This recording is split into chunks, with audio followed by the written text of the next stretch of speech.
Alright everyone, welcome to the Ratmen Clans video. I'm Philip, my co-host is Kieran, and we're very lucky today to have a Ratmen Clans tournament winner, Warboss Fitz. Welcome, Fitz. Hey, how you guys doing? Alright, so we'll go through all the rules starting from the top. So we got Scurry. So moves +2 when using Advance and +2 inches when using Rush and Charge. It's identical to High Elf Fleets. What do you guys think? I really like the way that Scurry came out, because that extra 2 inches, it doesn't sound like a lot, but it lets them get places that they probably would not have got before. So I really enjoy the rule there. It's a small advantage for shooting units just to have that little bit of extra advance without having to pay the full price of fast, and it just gives them that little advantage over non-fast units in charging. Do they just have that 14 instead of 12? It's a pretty good rule. What do you think, Kieran? Yeah, I mean, look, mobility is good on pretty much anyone, right? And whether you're focused on shooting or melee, it can be helpful. Just like you said, getting optimal ranges in and out of them. We get that 12, that 18, where you can shoot someone from slightly outside, or you can just get in range, or they can't stay just outside of your range because you've got that extra speed. It's a pretty useful rule. How good it is on the rats, I've yet to experience myself, but it does seem like they have a decent amount of short range firepower and some melee options that would benefit from it. So yeah, I mean, it's a good rule. So we'll go into the spice. So the next rule they've got on some of their units is reinforcement. Now this is really interesting. So when a unit where all models have this rule, that means you can't put a hero in this unit and still keep this rule, because none of the heroes can get reinforcement, sadly. So when all the models have this rule is shaken or fully destroyed, you may remove it from the table as destroyed and place a new copy of it 12 inches of any table edge at the beginning of the next round after ambushes have been deployed. Units that deploy via reinforcement can't seize or contest, just like if they'd ambushed, and you can't reinforce again. So one reinforcement. I've got a lot of thoughts on this rule. What do you guys think? I mean, to me, it's pretty fantastic, right? Having a unit die and then being able to get it back is a pretty great rule for longevity in the game, right? There's some key things with this rule you got to keep in mind. So this is not an ambush, and it doesn't say you can't be within 9 inches of another unit. So you can get within 1 inch or 1.1 inch of an enemy unit with this, as long as it's within 12 inches of a table edge. And it can't be blocked by warning cry because it's not an ambush. Yeah. And it says may. So if you fail morale and you still have an activation and you're next to an objective you want to take, you can just not reinforce and reinforce later if you want. It's pretty. Yeah, go ahead. There's some cheeky crap with this, and I absolutely love the. Okay, playing the rats. I made the rat list that I made just purely because I thought it would just be crazy. And it was, but for clan backup for the reinforcement rule, like taking that on 10 Stalkers and kind of combining it with a Scurry rule. Yep. This is like a combo I'm thinking of immediately for this one. Take 20 Stalkers, have the enemy move forward 12 inches, and guess what? With your Scurry rule, you can charge. If you're on the line, like if you both move 12, you wouldn't have been able to charge each other on turn 1. But if they're on the line and move 12 towards you, you can charge them with Scurry. Fight in close combat. If you win, cool. If you lose combat, you're probably going to get shaken. And then, oh no, turn 2, you pop up behind them and go, hello. And 12 inches of any board edge, and then, like you mentioned, the Stalkers, a 14-inch charge, 26 inches of any board edge. That's a huge area. Almost nowhere you can't reach coming out of reinforcement with, a normal unit. I'm a huge Skaven fan. I'm very, very biased, but this feels really cool and actually kind of very flexible as well. It's a bit sad that you can't chuck a hero in there, but it makes it so you have to make a choice of how you're going to run them. But I really like this rule, and I think you've hit the nail on the head. I think Stalkers are probably a shoo-in for trying to use this, just because they don't really need any support. Really, just throw 10 or 20 Stalkers around and just smack people with them, and if they die, who cares? They come back. Live, we die. Right. Live again. Yeah. And it's great for chaff activations, right? Because if you've got something that's going to be running out in front, spooking your opponent nice and early, and they've got to kind of clear it to get at the important stuff, or it gets in the way on objectives and they've got to clear it off, you just get to use that same utility later in the game as well, where usually those units sort of evaporate over the first or second turn. And even if you lose them on the second turn and they come in on the third, you still have the chance to objective cap on turn 4, which is which could be very clutch and could flip the game in the last turn, which is always a bonus. And your enemy can't even be clever and think like, oh, I'll just, ignore this unit, or I just won't kill them, because you can kill yourself with this army. So you can just take it out of their choice. You can kill you so fast that you can reinforce yourself. Yeah, hazardous and then reinforcing. Yeah. Yeah. That's pretty funny. I think this is a really fun rule to play around. So we'll go through the other. I just looked at another combo with that. Just you saying that Saboteurs with plasma bombs running forward. That is exactly what I was thinking about. Yeah, we'll talk about them. Okay. All right. So defense next debuff that you can put on. So weak spot triangulator once per activation. Pick an enemy unit within 18. Straight up -1 next time they have to roll defense. Attack or shooting. Seems like a pretty decent rule, because you're not gonna see much high AP stuff, unless you are gonna see a lot of high AP stuff, but it's nice to use on some things that don't, just to be cheaper, just to have the utility out there to do that. One thing I've noticed with this list is weirdly they don't have a lot of deadly, or like really good deadly. This may be a little bit of their answer, where they can just decrease the enemy's defense and just dacker them down with like low quality shooting or melee. What do you think, Kieran? Well, the thing that immediately jumps into my mind when I see this is AP2 lots of shots is really good utility in any list.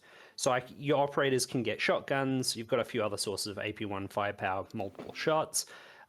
Pack it with this as well, it becomes AP2. Now all of a sudden, tanks are rolling a 4-up on those hits, which is, you don't want your deadly weapons rolling a 4-up, but single shot weapons from what is not a very expensive unit, yeah, that's a pretty good upgrade to go to that AP2, because, if half your 10 shots that hit go through, that's 5 wounds. That's significant on a vehicle. So I think there is a niche there. That I've seen looking through, yeah. It also bonus applies in melee and ranged.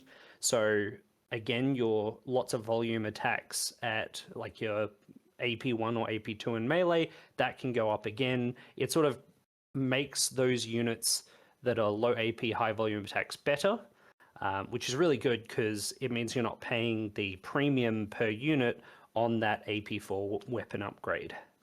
So talking about AP, they have a special rule. We talked about it a little bit before, but they have hazardous. So they get AP4, and if they roll a 1, the unit takes a wound. And most of these weapons, they have an extra attack over their normal equivalent for the same points. What do we think about this? I love this. This is so Ratmen clans, just shooting really hard with crazy weapons and like just killing your own dudes, but doesn't matter, they're just dudes, just keep shooting. Gets hot was always a fun rule, so I really appreciate that it's in for the rats. And something too with the weapons, the hazardous weapons, they tend to be a whole lot cheaper than regular AP4 guns. Ooh, and just, I think that is one of the greatest rules in the army. Yeah, this is a really cool rule to play around. On top of that, right, it's this model's unit takes a wound, so it's not like the plasma guy even dies. Yeah, you so kill the idiots with the somebody pistols. Stood in front of them. You just toss the gun to the guy, it blows up, you grab it back.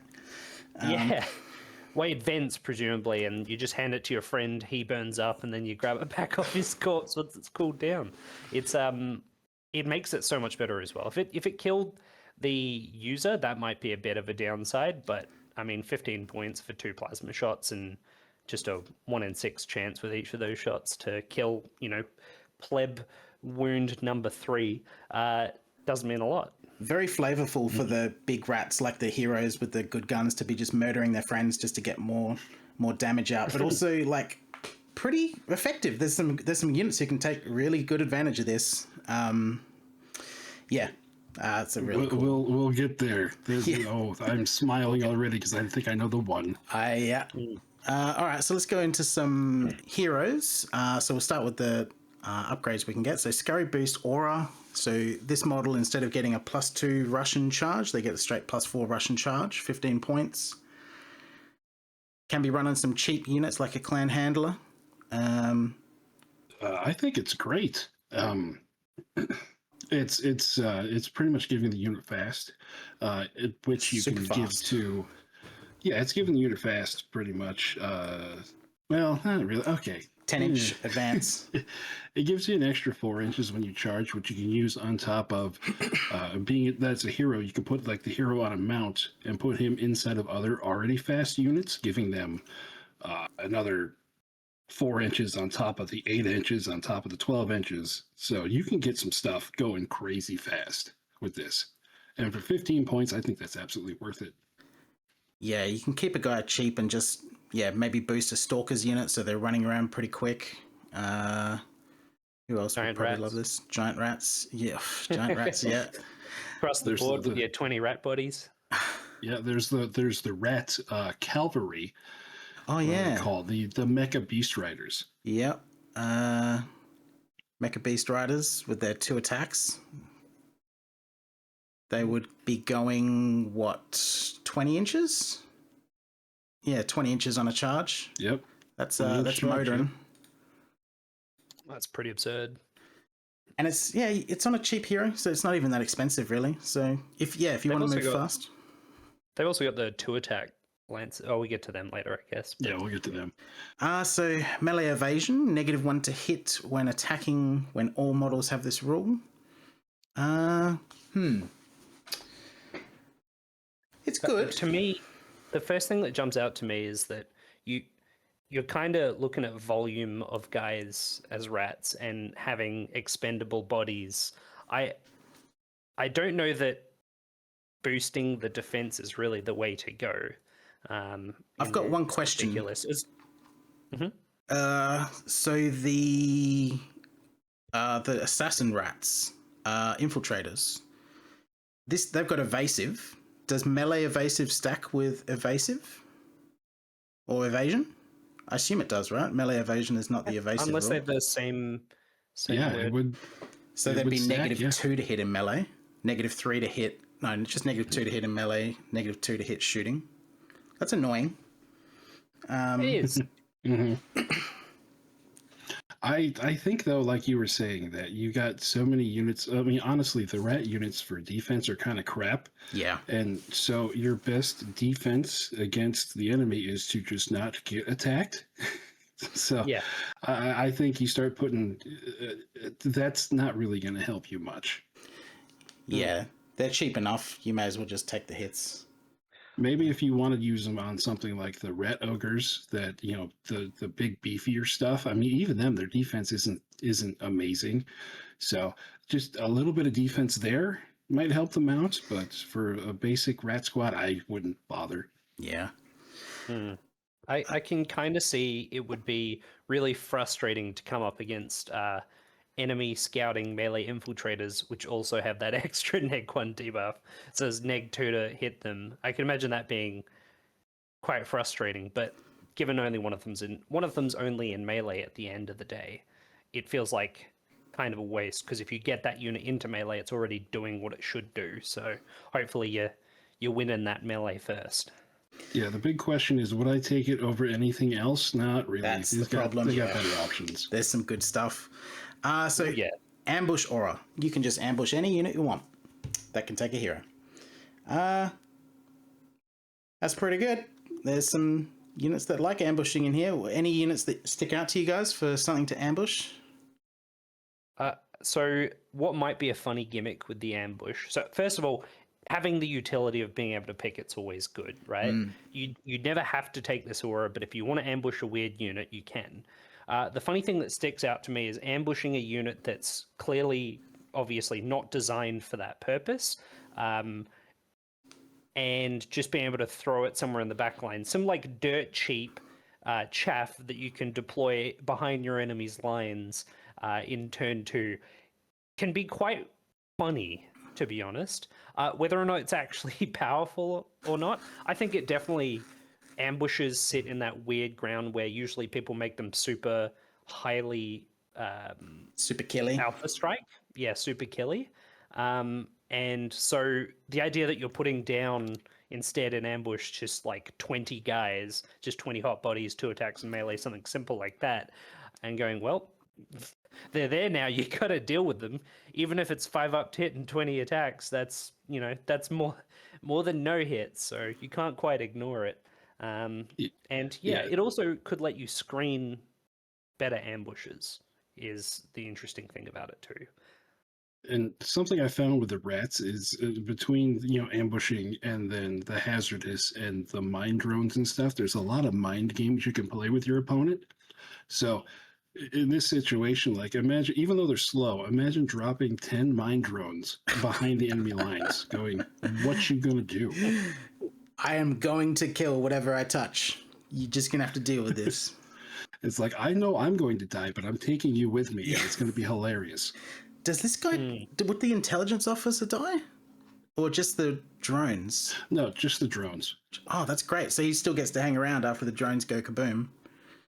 Yep. Interesting. And it'll happen after the combat anyway. Mm-hmm. So and if the drones die, it doesn't mean anything because they still get to kaboom. So you can just use them as, that's funny. Yeah. It is before the morale check, though, I believe, which could be bad. Potentially. Yeah, it is. Pretty much if you use mind drones, you're going to lose that combat. But, I mean, you could win it if there's nothing left alive. Yeah, it's true. That's the best way to win combat. The downside kind of being that the mind drones just having slow means you can't charge off the ambush. Do they have scurry? No, they don't. They do not. Which is a bit sad, but I think psychologically, even though it's 150 points for 10 mind drones, there's a way we can ambush 10 mind drones. We'll talk about it later, but there's something can dig out of the ground and just slam them into something. Oh, we don't have to. That thing is nice. Yeah, ambush are pretty good. You can play around this and have some really annoying stuff just appear in your enemy's backline that shouldn't be appearing in their backline. Fear 3, okay, a bit weird. So we spoke about Fear before. Fear's good on big tanky units that aren't going to take a lot of wounds. On rats that are defense 5 mostly, you might just get chopped up above whatever amount of fear you got. What do you guys think? Yeah, the best you could probably do with that is maybe try to tie a combat. Because really, if you're charging with the rats, you're going to want to do enough to just score the win, regardless of fear. So, again, one of those, I wouldn't do it on anything other than like a bigger, like a tough 3 squad. Yeah, I pretty strongly agree with that. Look, even if you could make the argument that in a combat you strike first, your opponent strikes back, even though they're better quality, they might sort of just surpass you a little bit in wounds, so the fear would be like the difference between winning or losing that morale. It's just not worth it compared to the other upgrades. Yeah. You're spending a hero and an upgrade on the fear on a unit. Either the unit's a Death Star and you don't really care, it's going to kill whatever it fights anyway, or it's a chaff, and I mean, winning a combat. These points in the upgrade could just make your unit more killy, which would be better. But yeah. Or melee evasion would even be better. So we'll have a look at some of the spells. So this one can get caster 2. We can get up to caster 3 with one of the other ones. First point spell, pick one friendly unit within 12, which gets scurry boost. So it gets +4/+4. What do we think about this one for 1 point? I mean, the boosts. I don't think I've seen a list that doesn't have the boost for the army-wide rule as one of the spells, but some of them have it in a really awkward position. I do like Scurry Boost as just a concept, just to be able to get the fast for your melee units, the equivalent of fast, so they can't be outranged by other fast units, but also for the units that aren't that are shooting instead, they get a straight up 10-inch advance, which is great for them as well. This, I think, is great. It is not something you build for. This No. is something that, if I get an extra 4 inches on this movement, I can still shoot and get on that objective this turn. That's what this is for to me. Or, maybe your opponent's positioned just outside of your charge range. That extra 2 inches, bam, now I can charge. Those are the situations when you pop this out. But it's mostly like I have extra spell points. Let's see if this works. Yeah, in this sort of situation with that, I would, if I was going to use it for Scurry Boost, I would just buy the Scurry Boost Aura to be cheaper. Yeah. Sitting there at a spell power 1, if you had a spare spell token to throw, I mean, why not? But, knowing me, I'd roll a 1. So, regardless. All right, so Focus Shock for 1. Pick one enemy unit within 12 inches, which takes 2 AP1 hits, which have Shred. So if they roll a 1, they take an extra wound. It's your standard dinky level 1 spell. Level 1 damage spell. Yeah. It's nothing special. Just trigger a morale on something, maybe. Yeah, you don't want to do weapon boost and you have that extra point. Just, do this one instead. It's semi-good against vehicles with the Shred and the AP1, which is kind of interesting. But, I guess so. It's one of those, you're not going to get much out of it. It's a level 1 spell. Yeah, what do you expect? That's what it is. So, level 2, Tech Sickness. Pick up to 2 enemy units within 18 inches, which get -1 defense rolls, and this stacks with the other defense penalty. I love this. Starting to get up there with -2 to defense. I mean, even the -1 to defense, the fact that you have, the great thing with casters always is utility, right? There are other options you can do. They can be good, they can be bad, but this, when you want to use it, it going off is going to make a big difference, right? Like I said, changing that vehicle from a 3 up to a 4 up with those AP1 shots. If an enemy tank is in cover and you've got a high quality shot, you want to try and get remove that just to guarantee that you're going to go through. It's pretty good. The fact that it sits on that thing until you use it, another excellent part of this. I really like it as a spell. It also means it's got that cheaper price tag because of the utility of caster when compared to the mark. I think there are some units that can mark as well. So potentially you could hit -2 defense and then charge them immediately or shoot them immediately. Yeah, I think so. So you can really, smack them a bit. What do you think, Fitz? Well, I think that if I was just looking to get -1 to defense, instead of taking the mark, I would take the caster for this because the caster is cheaper. This 2 spell power, it's not a guaranteed thing. So again, dice rolls always hate you at the wrong times. But this one puts it on 2 enemy units within 18, where the mark only does it on 1 enemy unit. So this one, I can see there's more utility in this than just taking. I wouldn't take the units for the marks. Like if I needed -1 defense, I would take a caster in this case. All right, so system takeover to cost. Oh, yeah. So what are you saying? No, I'll save it for when we get to the unit. Gotcha. Right.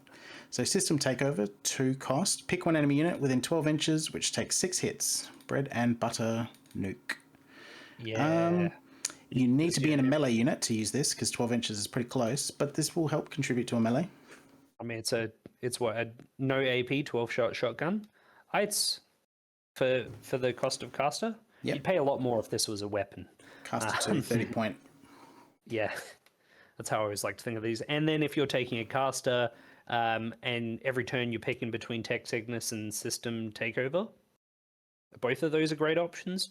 You can use the one that's most relevant at the time. I really like this. Large volume hit spells are so much fun.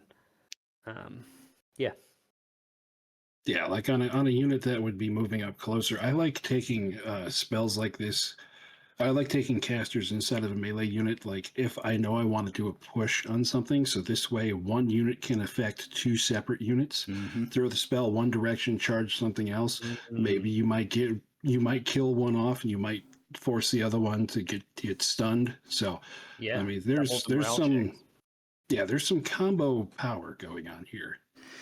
All right, so we'll go up to the 3 power 1, Enhanced Serum. Pick up to 3 friendly units within 12, which get regeneration once. Next time it would apply.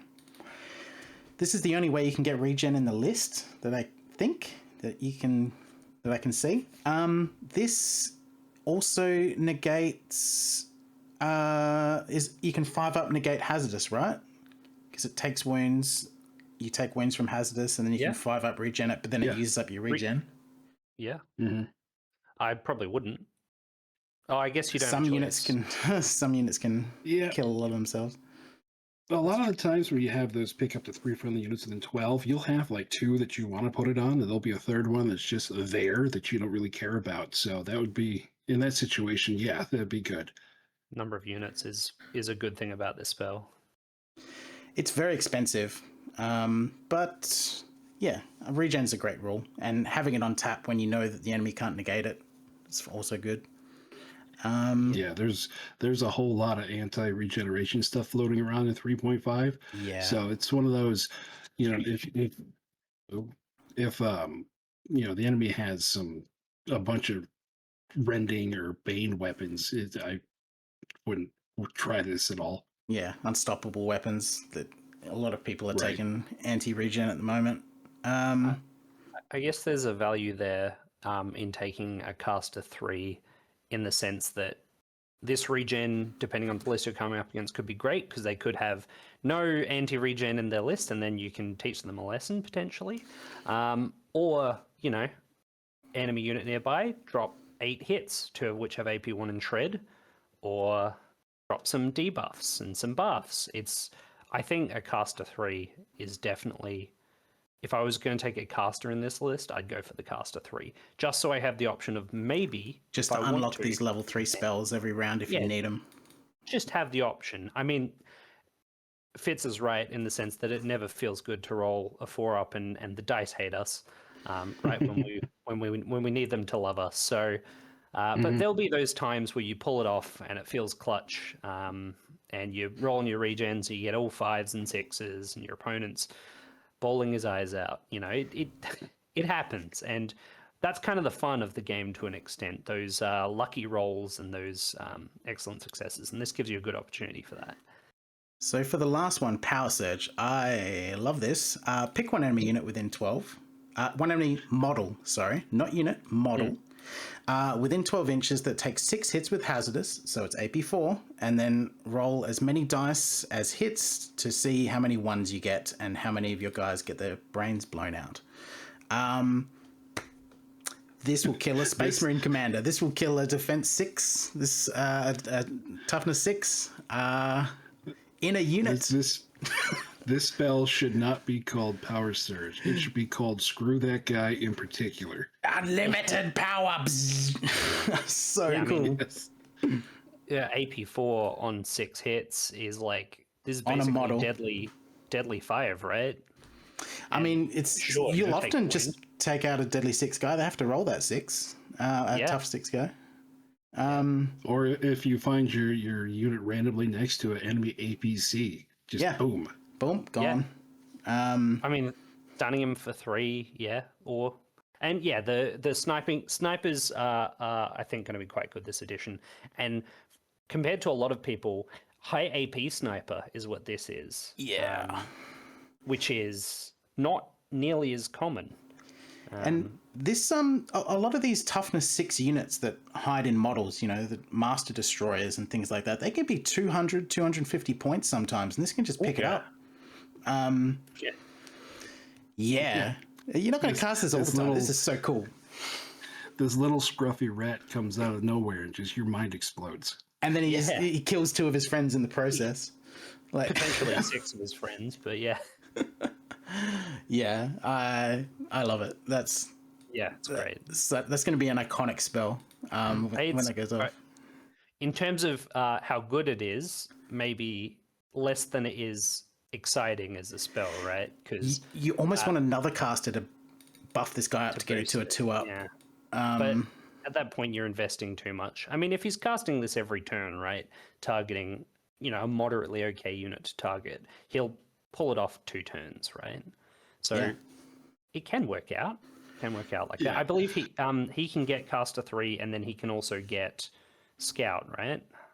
The elite handler can, I think. So caster 3, and he can have scout, stealth, strider. Yeah. I mean, that's pretty funny to have your scout up the front, just mind blasting tough 6 units to death, like your scout sentinels and your combat walkers. And I mean, 50% chance to get 6 plasma hits actually is quite good. I'm turning my, as I'm saying this, I'm thinking maybe this is something worth building around, but that unreliability of a 4-up might be a bit. I mean, when you pick Ratmen clans, you just have to be okay with unreliability. This is not a reliable army; it's a cool army. Yeah. Sometimes you win. Sometimes the dice just go you win, and sometimes your dice betray you with this army. There's no in between. Yeah. Yeah. Sometimes you're going to roll, 10 ones on hazardous, and you're just going to be like, well, okay, all right, fine. That's how it is. So we got precision shooter aura, so straight +1 to hit for this unit. He can't give it as a buff to anyone else. It has to be that unit. But there's a lot of units that like this. You mentioned the Saboteurs before, Fitz, and I mean the Operators like this. There's a lot of quite shooty units in this army that are only on 5-up. Right. Yeah, a lot of stuff that's only on 5-up, like the Operators use the elite handler, give them scouts, move forward with just shotguns, a go-go, blasting at stuff. As far as like the +1 to hit auras, this is either the cheapest or one of the cheapest +1 to hit auras in Grimdark Future. So it's great for 35 points if you have the squad to put it on. Yeah. And the best thing about that is, right, we've mentioned before, I think, but with shooting, while going from a 3-up to a 2-up is nice because you're more likely to, it's still an increase to hit. Going from a 5-up to a 4-up is a 50% increase in the number of hits you get, which when your army's relying on lots and lots of shots, 50% increase in the shots it's a big jump. So it's, effectively a 50% increase in firepower. 35 points on the... Yep. So we've got some other ones as well. So the Elite Handler has the option of a takedown strike, which is basically a hand-to-hand sniper with deadly 3 AP2. How would you guys use this? It's a little bit... I almost wanted to send like a guy on his own into a unit and try and assassinate someone, but then he's going to die. So he kind of wants to be in a unit, but then I want to buff the unit. Right. Yeah, this is entirely if you have a couple of points left over, and you can throw him in there just as a single activation monkey assassin. A chaff activation. Yep. Yeah, I mean he's pretty cheap for that, 75 points, and AP2 Deadly 3 is probably going to kill a commander. Most and my HDF commanders would all die to this. The only downside I can see to that Spy Assassin is he comes up to 75 points. If this was in another army where there weren't like 75-point squad options or cheaper squad options, then yeah, I'd say take it. But in this situation where you have like 75 points left over, you can get a whole other unit instead of this guy. So this is more of a I want this rat to be a sneaky assassin. It's not a... You just want to roleplay killing your enemy's commander with a rat in a black cloak. And then, we've got Piercing Assault Aura. So again, Elite Handler only, 35 points. This model and its unit get Piercing Assault, +1 AP when charging. It's pretty good. There's some units that can really... There's some units that can push some numbers of attacks going through it, like AP0. Getting those up to AP1 is definitely going to be worth a 35-point investment for that. Yeah, moving to AP2 or even AP3 for some of the units is, that's quite a big upgrade for just 35 points. Yeah. And we'll look at the Rat Ogre Commander. I think he's got all the same ones again. Okay, so how would we build these commanders? Let's start with the Rat Ogre Handler. So tough 6, he's got Furious, Scurry, Quality 4, Defense 4, and he's got some big melee weapons. I am immediately drawn to the dual great electro fists. You want 8 AP4 attacks with Furious? That's what I want. He's not even that expensive. You could just run this guy outside of a unit and he's fine. He'd fold. He'd fold to shooting though.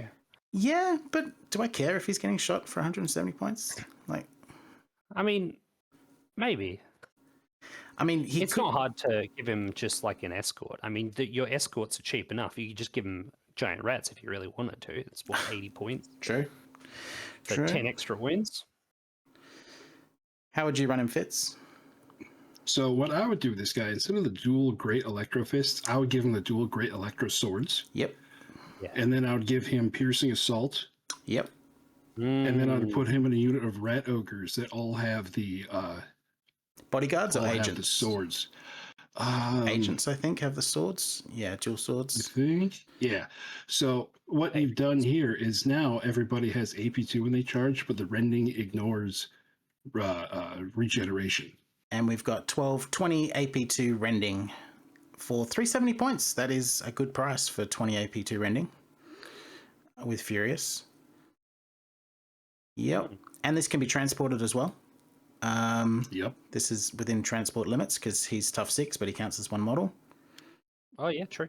Yeah, that's a nice little I think alpha. this is a better call. You're also saving versus paying for the fists. Big price jump. Yeah. Yeah. I think that anti-regen as well, this edition. You guys ever putting shooting on him? No, right? No. Yeah. Can you scout him with heavy flamers? No, he doesn't get scout. Well then what's he worth? What this unit is made for is that tank coming out of the ground that we're going to talk about in a little bit. Yep. That pops through, that tank assaults something, and then these get out and just rip apart whatever's left over. Yeah, that's a nasty 1-2 punch. Sounds horrifying. So we'll go to Elite Handler. So this guy's got Fearless, Tough 3, and he's got Quality 4, Defense 4. And lots of interesting weapons. So he can have a 3-shot plasma pistol with hazardous, which is kind of cool. And he's got lots of ways to buff his troops. What are you guys thinking? How would you be running this guy? Is he the default, or do you like the clan handler better? Depends on the like between these two. The question is what else am I putting in the army? Like these two are going to be buffing the squads I put into it. It's just like these guys. There's so many options for these. It's just not how you theme the rest of the army. Yeah, this elite handler, his difference is he'll probably buff the morale of the unit. Well, his quality 4. He's got the option of a caster 3. He's got takedown strike, but that's not a big deal. I think before anything else, just it's worth the 20 points for the morale alone. Yep. Right. Because you've got so many quality 5 units that you could consider putting these guys in, and going from 1 in 3 chance on a morale to a 3 in 4 chance because you got the Fearless as well is such a huge bump. His Fearless doesn't go onto the unit though. Oh, all models have to have it. So the only one that will count for is the elite operators. Okay, that's a good point then. Yeah, okay. I mean, still a 1 in 3 to a 1 in 2 is still a good jump. As someone who doesn't have access to Quali 4 heroes in his list, I think you'll be fine in Dow. Yeah, I'll survive. There's a lot of fun ways that you could take him. Like if you do the elite handler, you give him caster 3. Yep. And then you give him the plasma pistol. Yep. The hazardous plasma pistol. Very hard not to click this button. 5 points for 3 plasma shots. Right. And then you do Master Infiltrator all the way down the bottom, Scout Stealth Strider, and then you put him in a squad of infiltrators with shotguns You can now shoot at 3 separate units because remember you can split fire if it's 2 different type of weapons. You can move forward, cast your 3 hazardous blast somebody, shoot whatever with your pistol, and then the infiltrators can fire all their shotguns at something else. Now, would you be giving them the defense debuff for the double debuff from the spells plus potentially the defense debuff with the shotguns, or would you be keeping them cheap? Evasive gives it to the whole squad, right? Yeah, it does. That's my first instinct. Yeah, I'd put that on there. Because it's one upgrade if it was into the double squad, right? Yeah, if it was just the infiltrators, I would question it, but now you got to cast your 3 in there. You kind of want to keep that squad going as long as possible. Yeah. Yeah, and 10 shotguns plus a caster 3. It's good to put him, if he is going caster 3, you really want him in a squad so you can fire off this power surge and he doesn't blow his own brains out. Right. Because that's going to definitely happen. Yeah. I mean, the squad that he's taking models from is a bit pricey. I mean, 25 points every time you fail hazardous is a bit more than I guess you could spend if he had cheaper bodyguards, but you're also going for the other value of him being in the squad, right? He can also send this immediately because he's in a scouting squad.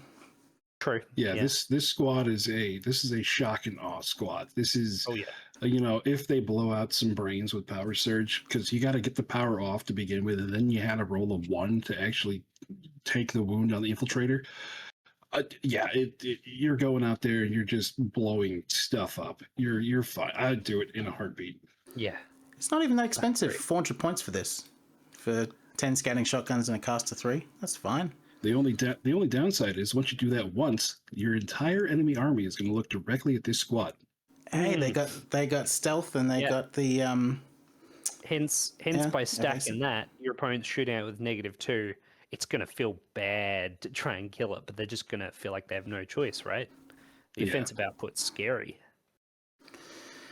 Yeah, I think caster 3 is a really good option on him. But yeah, precision shooter, if you got a nice shooting squad, there's a squad I kind of want to talk about, the Saboteurs, which will really like a precision shooter from him.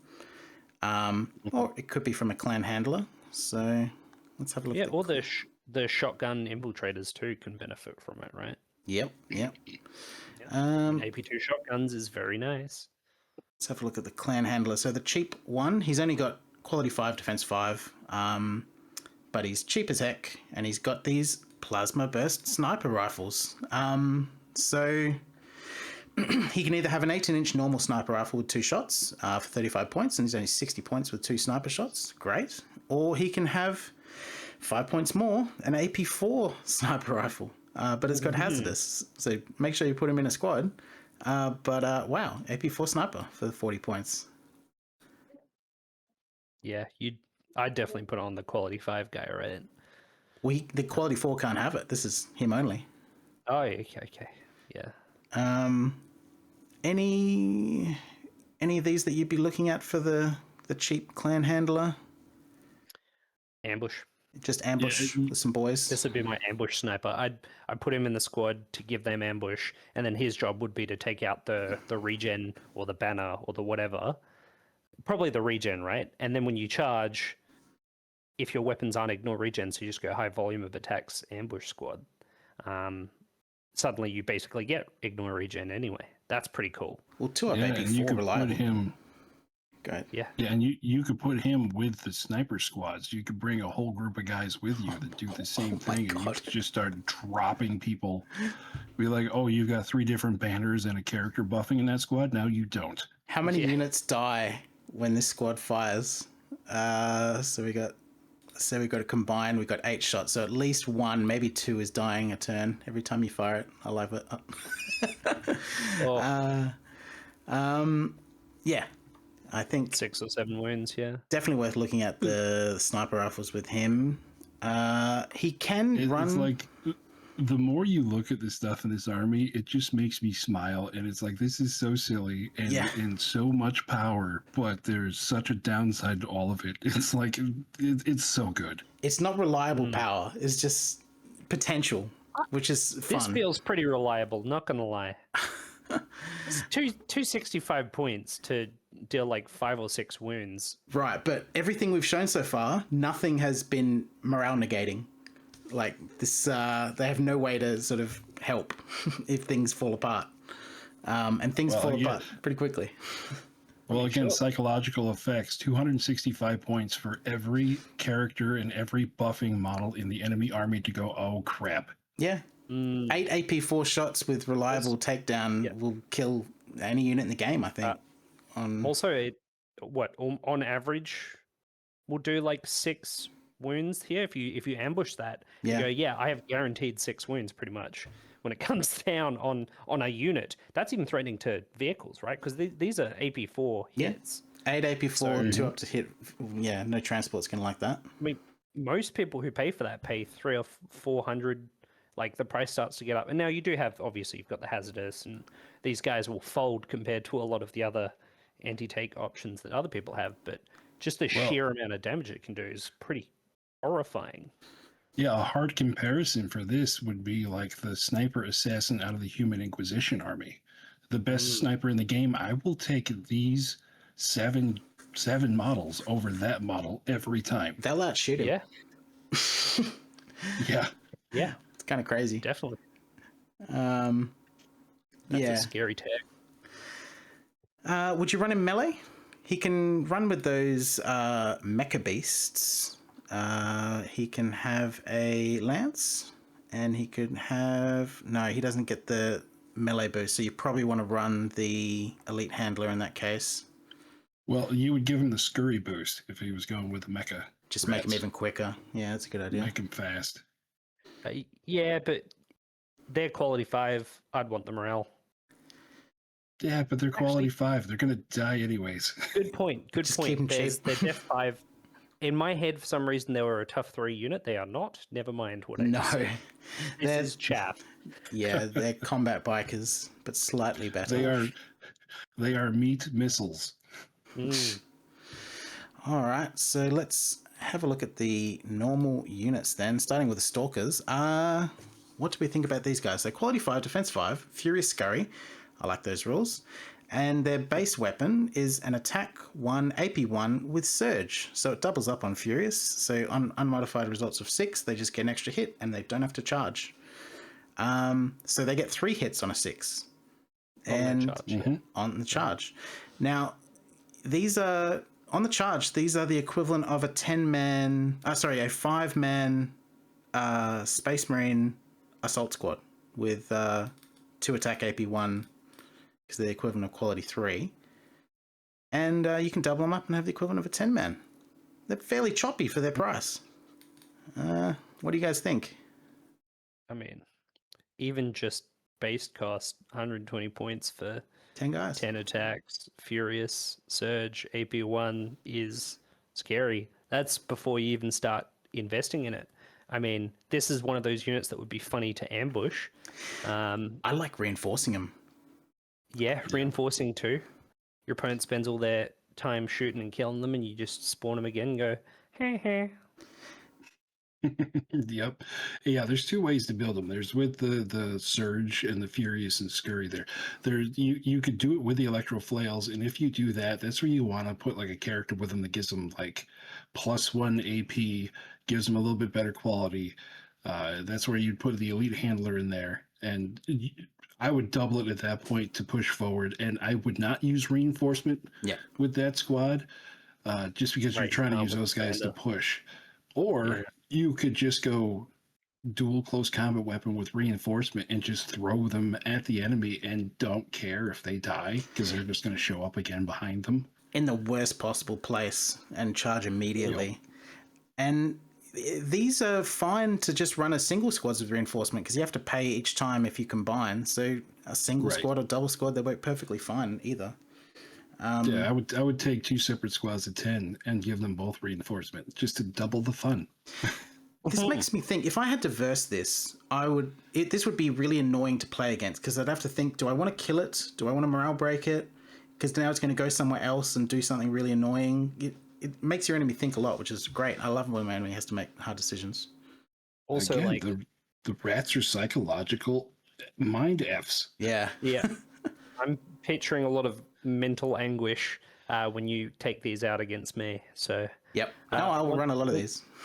yeah, I mean 175 points isn't expensive, and you could kind of class it at that points cost as a dummy activation. But now as a dummy activation that your opponent can't even get rid of because you just respawn it is excellent. Yep. Yep. And ignoring all those 9, you can't zone them out. You just can't. They ignore all zoning. So, yeah. Do you run any of these special weapons? They've got these AP2 Deadly 3. They're all on 5 up to hit. So, yeah, 5 up for Well, blast, if you do the one where you have the character and with the whips and stuff, I could see maybe putting some electro fists in there, just to try to get more hits, because they do have furious. So half of your hits are going to double. So I mean, if you want to keep them around and doing some pushing with them, yeah, I could see putting on the electro fist. It's just 10 points a piece. I just noticed we have to change to electro whip as a weapon to even pick these up. You can't run them with the surge weapons, which makes them. Ooh, that's a hard option to pick now. Bane's not bad though. I It's like still surge. a 1 in 6. I want to What roll does 3 Bane hits. Surge more. Bane's an extra wound on their failed 6 though, right? Nope. No, it's re-rolling reroll sixes, but it does ignore regeneration. Yeah, I feel that's enough of a swing to bring it up to Bane, to bring it up to the extra hit, in my opinion. I mean, regen is a 1 in 3 that they ignore each. They like remove 1/3 of your hits. You're not gonna be adding 1/3 of your hits with the extra hit on a 6. That's a right? good You're adding point, but one. this is 3 hits on a 6. That makes Yeah, my but brain feel good. Yeah, true. Rolling 6s feel good. Rolling more 6s feel more good. Yeah. But remember, rats without psychology. Making your opponent roll 6 and then have to re-roll 6, even better net morale damage to your opponent. All right, let's have a look. Or if okay, one more thing, if you took reinforcements, you took the whips and you gave them some electro spears. Yeah, they can threaten vehicles. All of a sudden, that's a bigger problem in the enemy's backfield. Yep. Oh yeah. Yep. Mr. Human Defense Force Artillery Park, guess what? Pick it up, please. Woe and deadly 3 be upon you. You dare kill my unit? Well, now it's killing your other unit. Next turn, can't stop it. Ugh. All right, fine. You can have this side of the board, but I'm winning the rest. Yeah. Just teleport, across the board. All right, so operators. So these guys are interesting. So they've got the reinforcement rule as well. They've got pistols and close combat weapons with 2 attacks base, but you can add carbines to give them an 18-inch 2-shot. You could run shotguns if you want, and 2. you can do mass plasma. So you can have 12 plasma in a combined. 12, and then you can add in a commander as well for an extra 3, so you could have 15 plasma coming out of this unit, blowing up your own guys if you want.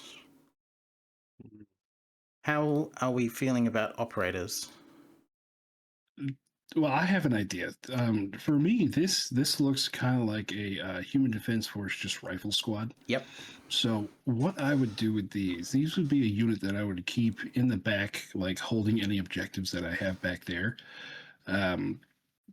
I would give them the carbine so they could reach out and touch some stuff. Yep.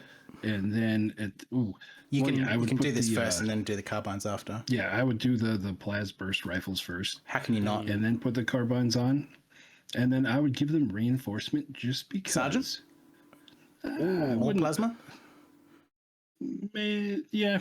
Well, no, because it's only 12-inch range. I wouldn't do that. All right, But I so would give them carbines. reinforcement. I would give them reinforcement just because, in case the enemy does come through and you're holding an objective towards your side of the board and they kill this unit, guess what? It just shows up again. Yep. Yep. Even more hilariously, if the unit kills itself, you go, fine, I'll respawn them. Yeah, exactly. Exactly.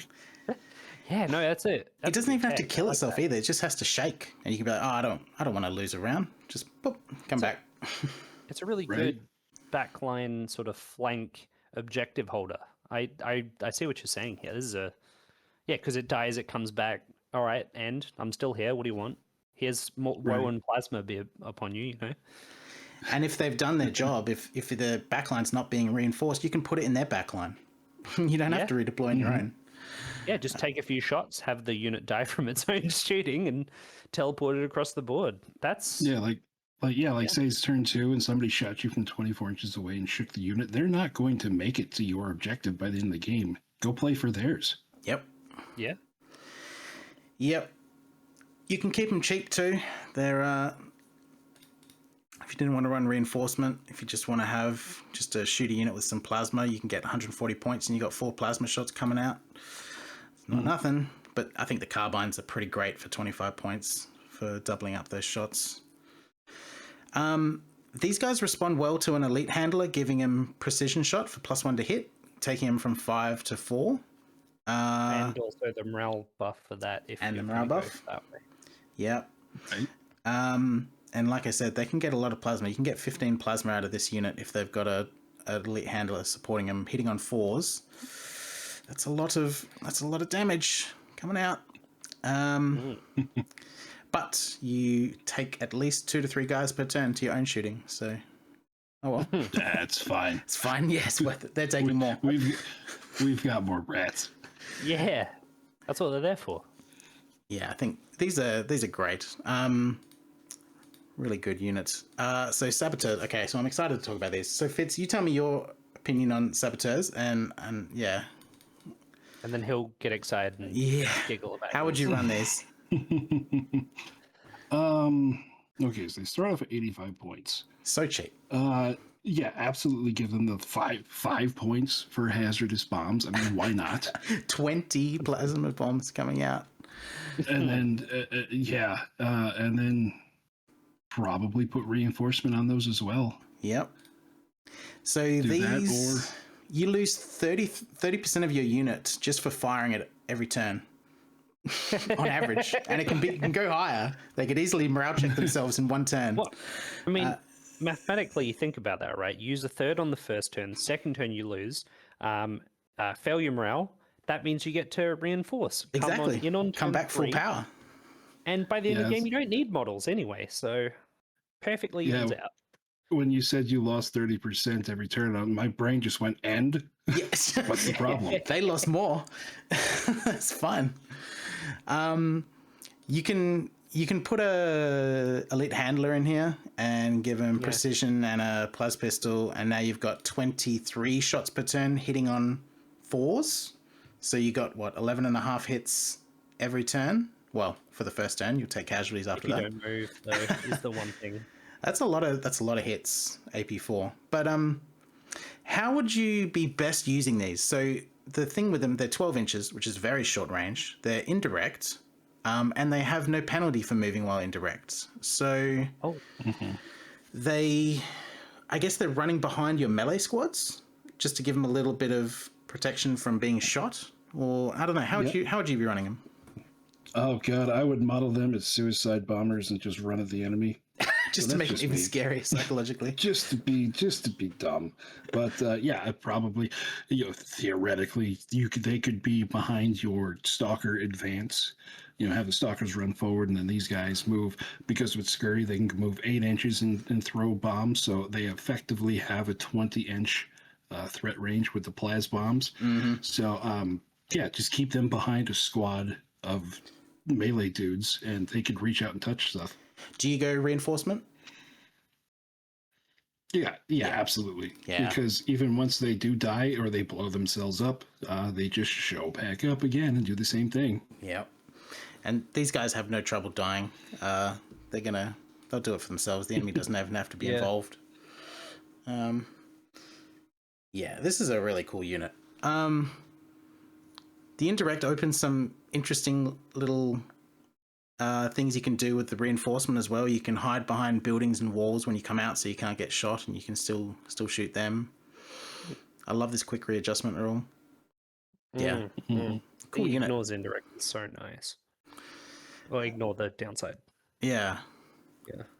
All right, so Infiltrators. So we talked about them a little bit before. So they come base with Scout, Scurry, Stealth, and Strider. I love having Strider.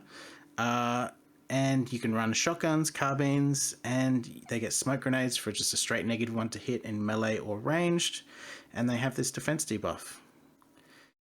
You reckon shotguns do, Fitz? Yeah, every time I see a squad, they can take all shotguns. Absolutely, that should be the base for that squad. Especially with Scout, they don't even need any help. They can just do it. Yep. Yeah, in that case, the AP matters more than the range. I think Evasive Aura, like you guys mentioned, just because you can buy it once for a combined squad, that's a really good upgrade just to give them that little bit of extra protection that doesn't have any qualifiers. And because you have Strider, your probably best bet is going to be to move them into like a piece of terrain that gives them cover on top of that. And some And charge that your protection. opponent can't charge you into, yeah.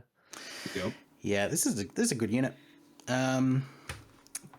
Nothing really too much to say. You can't really argue with scouting shotguns, and it's got some nice extra rules. I love the Strider as just a little addition. There's not huge. Oh, no, there's some units with Strider, but not many killy ones. Yeah, I mean, it works even if you don't go smoke and you don't go double. It's what, 125? Yeah. just base That's like 125.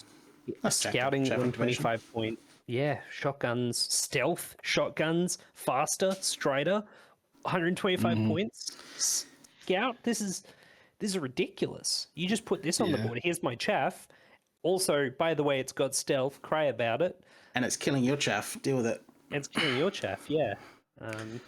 Yeah, it's definitely something that the enemy they're going to have to dedicate an activation to killing this thing, and that's going to be an activation that doesn't go after something else. So that'd be worth it. Yep. Yeah. Yep. And they got quality 4, which is really nice. So they actually might make a morale, unlike some of the other units. Yeah. So elite operators. So they've got fearless base, which is huge. Love that rule, especially in this squad. They can run the reinforcement, and they can run shotguns, heavy carbines. So these are AP1, unlike the other ones. And they can have the same sort of same special weapons as the operators. How would you guys be running these? Would you do hero support or reinforcement? Do you want long range, short range? What are we looking? My first thought is going to be Sergeant with the plasma, 2 plasmas in the squad, and the rest of them with shotguns with reinforcements. But let's see what how the points come out as. So, was it 195 for 5 of them? it's up there just because of the reinforcement, but they do come back. So, and how many shots is this? This is 6 plasma? No, 4 plasma times 2, 8 plasma. I couldn't run this unless you dedicated more to this, which would be giving them ambush, right? What about a +1 to hit for a 3-up? Yeah, you could do that, but shotguns without scout, I mean, if you put them in a transport, that would also be fun. They can't have a hero ambushing and maintain reinforcement. They'd have to drop it, which does clear a bunch of points. But right, yeah, it does. I like reinforcement on them. I also like giving them ambush and dropping them behind them. Dropping them behind or to the side or on an objective that's kind of further out that no one's looking at. Yeah, I think you don't take reinforcement on these guys, honestly, unless you go for the heavy carbines. So you still will more likely have range, but even then, I feel like going for the cheaper mass shotguns with scout is going to be a better option if you're putting them on the board. And if you put them off the board, I think these are excellent, but then obviously you're not going to have the reinforcement. I'd be really sad if I kept making morale with my fearless and I just wanted them to die and reinforce somewhere else, and they just refuse. Run away, you bastard! Yes, stop being brave. No, this is an excellent unit though. So shotguns, heavy carbines, 4-up fearless, defense 4 as well, which is fairly unique amongst their infantry. They can't get as many of these special weapons as the operators, for example, but just as a base, I think they're pretty good. I agree with you, Fitz. I would be running the pistol, maybe either shotguns or heavy carbines, probably the shotguns. And yeah, as much hazardous as I could put in there. I would probably reinforce them. Really? Crazy it is, I would do it, I think. This could be a good turn 2 smack, because turn 1 you got enough stuff that's going to be out there that's causing the enemy all kinds of headaches. Turn 2, this will be another wave of silliness coming at them. So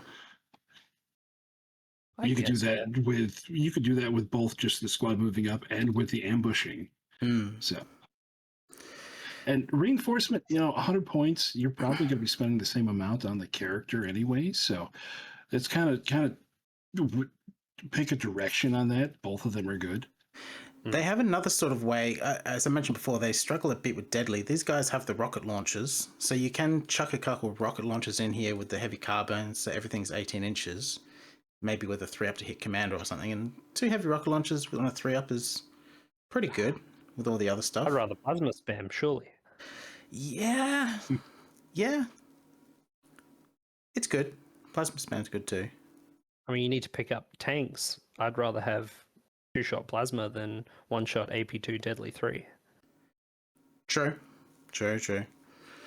And the range too, and the 24 inch fire. I mean, the 24-inch makes a big difference when you consider flyers as well. Well, yeah, actually, is there much we have against flyers in this list? There's not much unstoppable anywhere. Oh, we'll have a look at the artillery. All right, so yeah, elite operators, you guys, what do you think about them compared to operators? You'd be running elite operators as well, just for the fearless and the quality 4? If I did, I'd be running shotgun ambushes. I don't think there's any world where I'd run them on the board with reinforce. I think there are just better choices for shotguns running up the board, better priced, and yeah, again, that fearless with reinforcement just doesn't stack well. Dropping them in, dealing a ton of damage in the enemy's backline, and then you're kind of tanky, kind of morale-y. I think that's the way to use these guys if you're going to. Yeah, if I was going to use them if I was going to looking for a shotgun spam unit, I would take the infiltrators over these all day long. Yep. So this is kind of something you look at after you've already taken your max number of units that you're allowed to, whatever point value. Yeah. Because everything in this army is cheap enough, you're gonna hit that unit cap pretty soon. Yeah. So there's also the flip side of it, right? You're playing rats. Stop buying reliable units. More crap. More stuff that's going to die. Just more drown stuff them in garbage. Yeah, give them garbage. That's what you're here for. Stop trying to make them fancy. Well, that's how I play OPR in general. Armies of crap. So we got sharpshooters here. 3-man squad. They got reliable takedown, but they're only 18-inch, and they're really cheap for snipers. 95 points for something that's usually 135 points. Scout, Scurry, Stealth, Strider. And you can, for 5 points, upgrade them to AP4 Hazardous, but the entire squad gets it. So every time you roll a 1, you're losing a sniper rifle. What do you guys think? And problem for the enemy. If let's say if I was playing against somebody who was playing rats and I looked at their sharpshooter squad and I did not see that Plas Burst sniper carbine on there, I would just be like, "What are you doing? You're judging them There's immediately. No reason." I'm like, you don't know what you're doing. Spend the 5 points. Why? Yeah. Take some casualties, whatever. Cause some casualties. Yeah. Oh no, rats died. Whatever shall I do?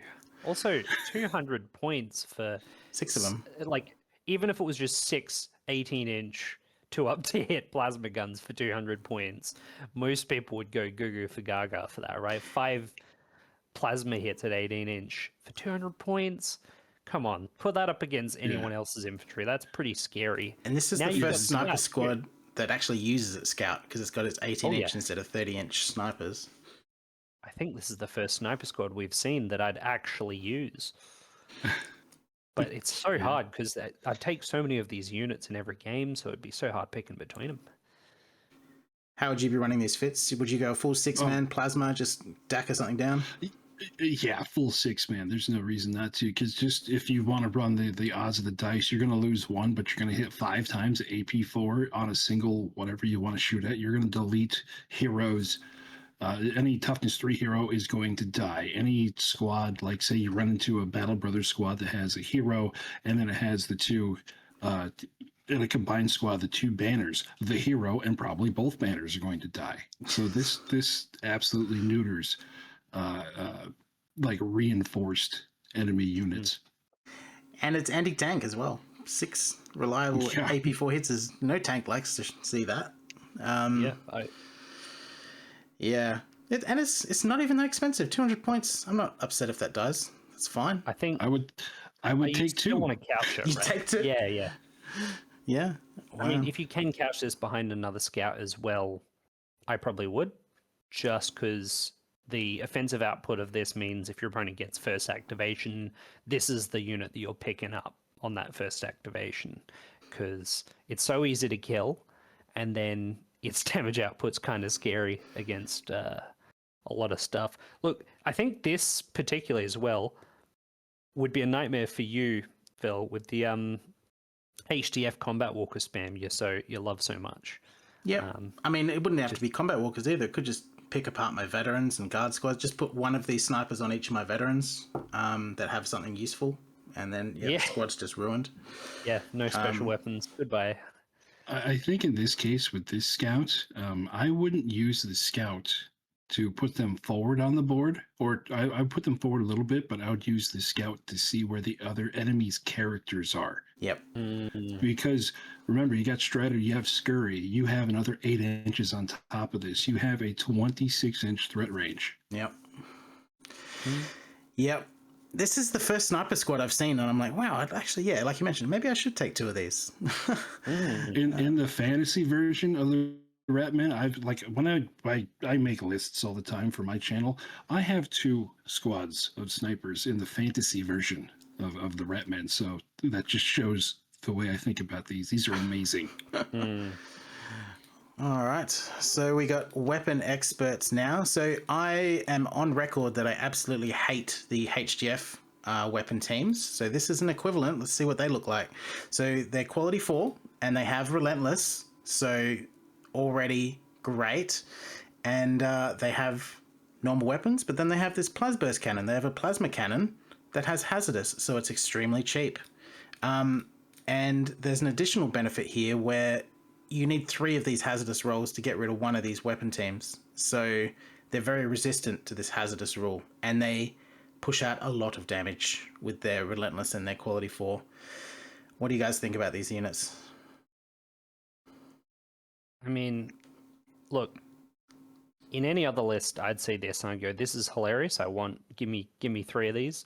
But you've got so much plasma potential in this list that you've got to compare the plasburst cannon to those, and blast is never going to be as good on plasma as just straight plasma shots, and getting a dedicated unit of plasma shot, you're really like hoping your opponent's got you know, playing Battle Brothers or going like a 2-up save sort of list, because if they just have vehicles, or if they're, you know, the HDF or something like that, the blast just loses all of its value. And I mean, it is cheap, I'll grant you that, and there is more survivability to it, but I don't really think Relentless is gonna Relentless is fun multiply too. the blast 3 AP4.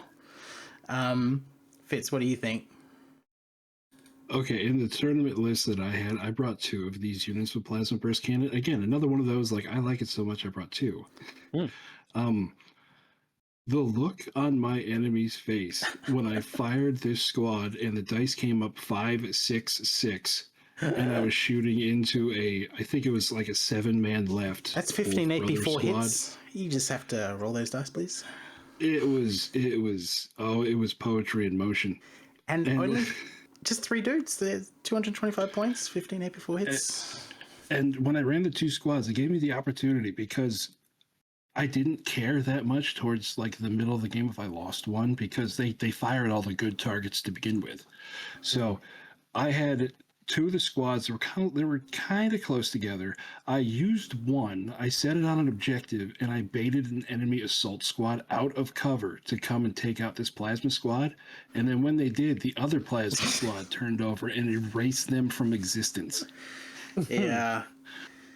This is one of the few weapon squads I see where I don't ever want to combine them because I want them to not double up on these hazardous rolls. Right. I think like you mentioned, just three-man squads with the plasma cannons. That's a scary amount of damage for the amount of points you're paying. And you're just as likely to hit twice with it as you are to hit yourself with it, and that's just glorious. That is pretty funny.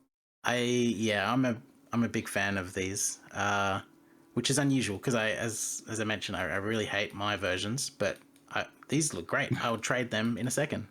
It's kind of funny. We're going through this army, and like we haven't found a squad yet that it's like, no, it's just a bad squad. Every one of these is amazing. Yeah, so there's a lot of threat overload here. So we've talked about a bunch of squads like, oh, this is really killer, you got to deal with this. Oh, this is really killer, you got to deal with this. And he's like, okay, what's your opponent going to do when he's sitting across from 10 of these squads and all of them are scary and potentially come back? The one saving grace for them is that when they shoot at whatever squad they shoot at, you end up picking up the models. So I guess that's the one saving grace that your opponent will have against the rats. But even still, there's just so much, and it's all so cheap. I mean, hell, I can activate and I'll pick up my own models and potentially fail morale. So that'll be fun all around. All right. It channels the like same positive aspect of like of that we see in like orc players in back in 40k of the like animosity. I don't care, I'll pick up my models, it'll be funny, why not? Exactly. You know? Oh, like you wiped out that squad, sick, good job, man. But if the plan goes together, then oh boy, watch out. Yeah. All right. This is definitely an army that your plan is just roll sixes. Yeah, exactly. Yeah. So we got the Mecha Beast Riders. They are cheap, 85 points. They got Fast, Ravage, Scurry, Strider, so these are extremely fast with Fast and Scurry. Instead of the impact that a lot of other cavalry have, they have Ravage, which means that every model, when they attack, they roll a dice. On a 6-up, they just straight up deal a wound, no matter what the enemy's defense is. They have Strider, which is excellent, thank goodness. And instead of the normal single attack, they've got double attack weapons. So they can run an Electro Lance, which has 2 attacks, AP1 thrust, which would give them a quality 4 AP2 charge. What do we think about these? Okay, there's 2 ways I would run them. If I really wanted to get them fast, they would always take the Electro Lances. I would combine the unit, and then I would give them the character that gives them the Scurry boost. Yeah, I'd probably go with the cheap. I would just go the cheap guy. Yeah, the cheap guy. Give him give him a lance as well. Give him a lance. Yeah, that's so nothing. This is like a 275 points for that. This is a shock and awe squad. Another thing, like if I wanted to push them, I would take an elite handler and I would give them the +1 AP upgrade. So when you do charge, you're now AP3. All right, so that moves it from 275 to 320, but now they're AP3 on the charge. That's pretty AP3 tasty. On the charge, the Ravage that just removes armor save. It's only a 1 in 6 hit. I swear, I think I've only rolled 5 hits with Ravage in the entirety of my OPR career. But yeah, they'll go through. You're going to be doing a ton of damage with that. 320. It's at the cusp of too expensive. I would look elsewhere, but it's also, this is a sledgehammer instead of just a fire and forget type of squad. Yep. Kieran, what are you looking at when you see this squad? Yeah, the first instinct was as well for the Scurry boost, right? Because then we've got 20-inch threat range from your side of the board.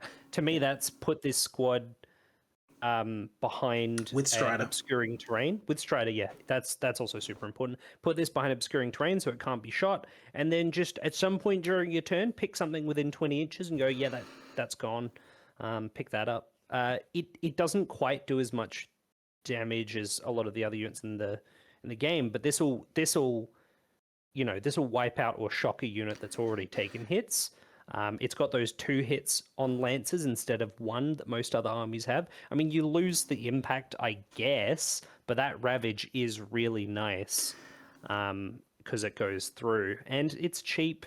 I hadn't actually thought of what you said there, Fitz, the extra AP.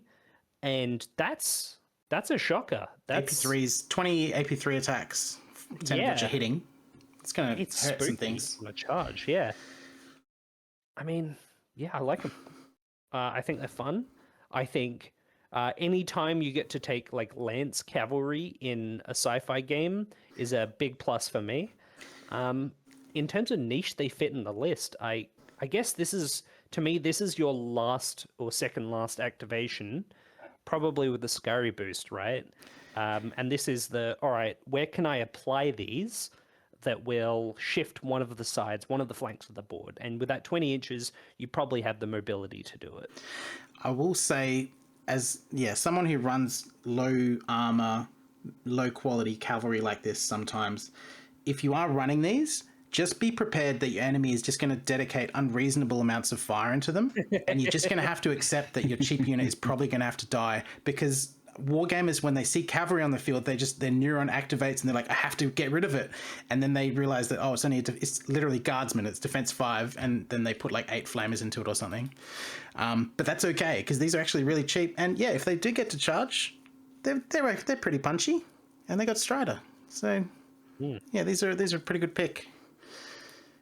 I mean, 4-up hits, AP2 or AP3. It's not nothing. No. All right, so let's look at some bigger melee squads. So we start with the Ogre Bodyguards. They've got Quality 4, Defense 4, Fearless, Furious, Scurry, and Tough 3.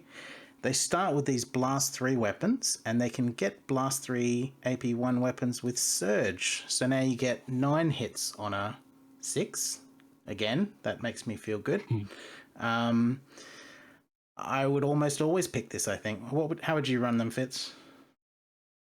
Yeah, I think that would be the way I would run these. Just if you're going to be fighting, so thinking of like a competitive event where you're in a tournament, you get paired up randomly with somebody. If you're fighting against an army that has like lower defense guys, this will just go to town. Yeah. But if you're fighting against like Custodian Guard or Custodian Brothers, it's not going to do all that much. Even AP1 on the Blast 3. I like the AP1. Just adds that tiny little bit against those heavy defense squads. But this is where that mark could come in handy. Yep. Quite well, right? Just to get them a I don't know little if bit I'd further build down. for it, but if you've got that mark or you've got a spellcaster, getting that to AP2 on the 3 blasts, that'll, I mean, even into Custodians, that'll move them to a 4-up, and you've got Furious and Surge. Would you combine these squads into a group of 6, or just keep them with 3? Are you running any kind of support for them? The Elite Handler can go in them and keep their Fearless, which is nice.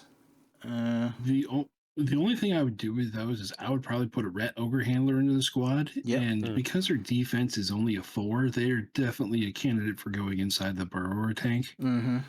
Because the best defense is just not to be there to get shot. Yep. Yep. And they come out and they'll smash up a horde very effectively. Would you match the weapons with the Handler and the Bodyguards, or would you give him something different to sort of change it up? Just because it's me, I would match the weapons if you can. Is it there? Yeah, it's there. I would match the weapons just, to streamline my own mental needs. Yeah. And then maybe put on Piercing Assault Aura. Now they're AP2 Blast 3s. Now they're AP2 Blast 3. I would use the Burrower Tank with the drill bit to try to like hit a transport, break the transport in half, and then these guys go after the gooey center that falls out. Yep. I think they're pretty good. They're surprisingly cheap for the kind of output they have, which is interesting. Oh, yeah.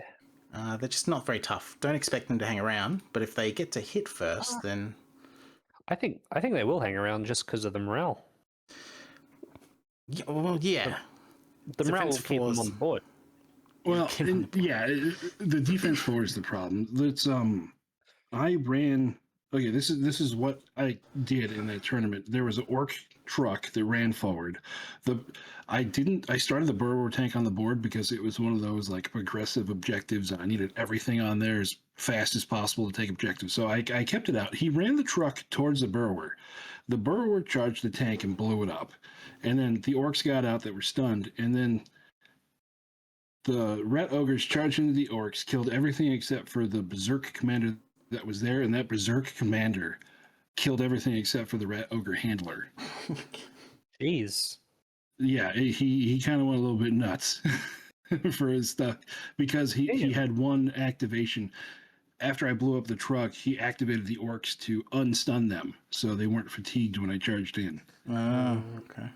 So, yeah, defense 4. If they were defense 3, it'd be a no-brainer, absolutely. But at defense 4, the wheels will kind of come off of these because again, they're a scary unit. The enemy's going to dedicate some stuff into them. And flamers and stuff are still okay into defense 4 with 3 dudes. Yeah, with 3-man squad, they do have that classic blast and deadly affects them. But they pay it back. They're reasonably choppy and they're not much points. So I think the cheapness, really makes them. So then we got another version. We've got Rat Ogre Agents. So they get the AP4 option, and they have guns. So They also have the swords, which yeah, they got the 4 attack swords, and they can run flamers if you want. We take off the guns, right? We're not about Rat Ogre guns. Is anyone running guns? No. No, I want them punching. AP4? What do you guys think? AP1 rending or AP4? It's a big upgrade, 40 points for that, but AP4 is a lot. I think I'm on side with Fitz about this.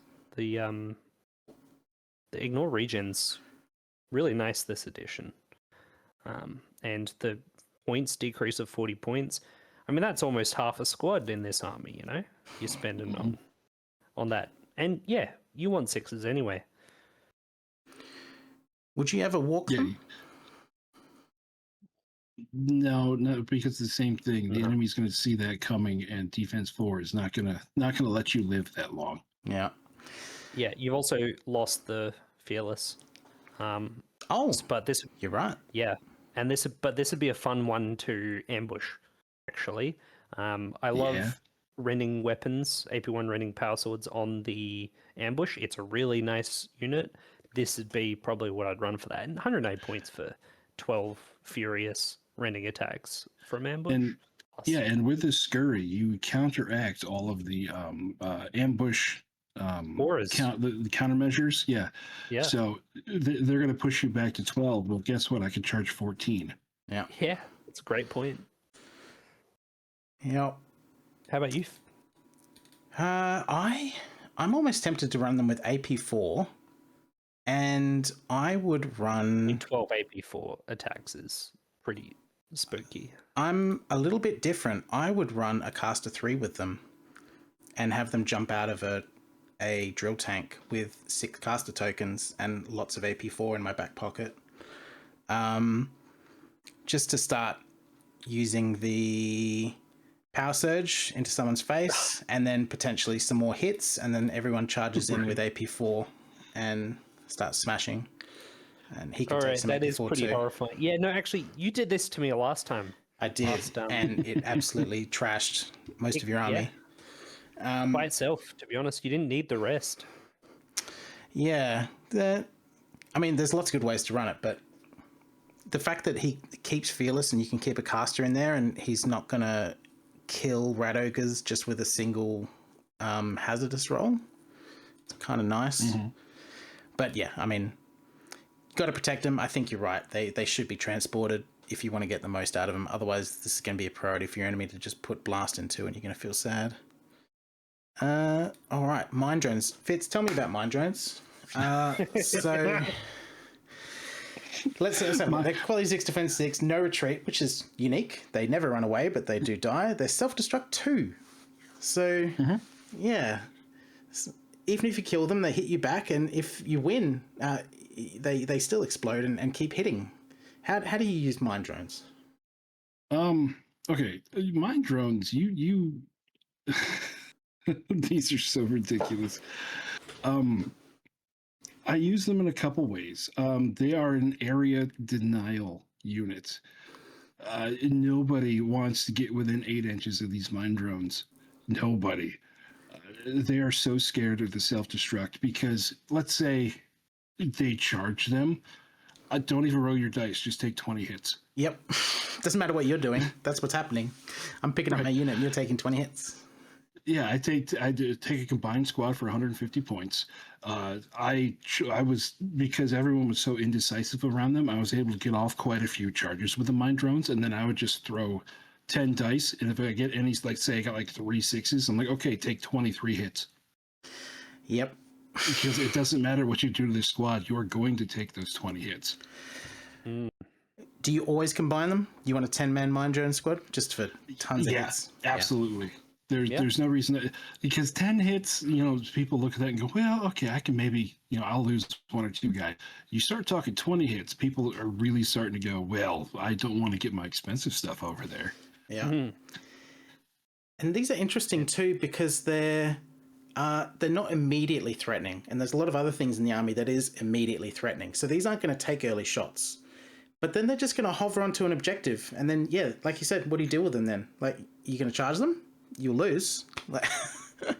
Yeah, it's and they're the perfect like objective guard unit because say you have an objective, you have the mines in the objective. If the enemy, let's say the enemy charges into you and they're standing on the objective and you explode and you kill the enemy, it's still your objective at the end of the turn. Mm-hmm. And they're very cheap. Not much points, and they got this great rule. They'll never fail morale. So again, great for objectives. They will always pass against shooting. So yeah, it's an interesting chaff unit where it actually is very threatening, but it will die to be threatening.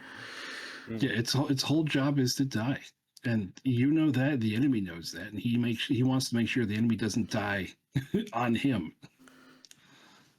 What do you think, Karen? Yeah, I mean, everything that's been said is pretty solid. Pretty much how I feel about it. There is some issue in the sense that their slow means that most enemies will be able to stay out of range, and at Def 6, they'll be able to shoot you off, and with that quality, you're probably going to get killed off pretty quick. I would say one thing about this, and it's something to consider for people who run in metas where list tailoring is a thing. If you played rats into alien swarms and you took this unit, if I was the alien swarm player, I'd just pick up my army and go. If you got lots of Hormagaunts and you just float mine drones towards them. There are certain armies where they're focusing on large volume attacks, low quality, charging you, and just putting these on the boards going, go ahead. It's just so rude. All comers, they're cheap enough to be worth it, and annoying enough, and any alien swarm player that comes against this is going to have a really bad day. So I guess if you like your friend and he plays alien swarm, probably don't take these. Just any melee army doesn't like this, because it's the exact opposite of what they're looking to do. And remember, any unit firing at this using its activation is not firing at something else. Yep. I guess there's that, and then there's also the counter that even a custodian squad that's killing this squad, right? It's such a waste, and they might not even have enough attacks to chew through it. No, they'll kill themselves. Don't worry. Yeah. Explosions happening no matter what. True. And if a custodian squad charges into this squad, I'd roll those dice. You're going to roll a couple of ones, and those few wounds that got through are worth the 150 points. Yeah, and the entire concept of melee squads is that you want them to go into a squad and cause so much damage that they don't take much backlash, and this just turns it on its head. It's like, you're taking the full power no matter what you do. What a cool squad. You probably don't max run these, but just just a few out there is just so annoying for your enemy, which is great. Yeah, I had two that were hovering around an objective in the middle of the board. No one wanted to touch that objective. Yeah. It was like, this is mine. Go away. So many psychological tricks with these rat boys. Yeah. It's so dirty. I love it. So we got the next chaff activation squad. We got rat swarms. So they're quality 5 instead of quality 6 like they were before last edition. They got Scurry, Strider, Tough 3. For some reason they have 4 attacks instead of 3. Okay. And they've got Scout and Unpredictable Fighter as optional upgrades. So yeah, you can keep them cheap. You can have extra Scout activations. I'm a big fan. What do you guys think?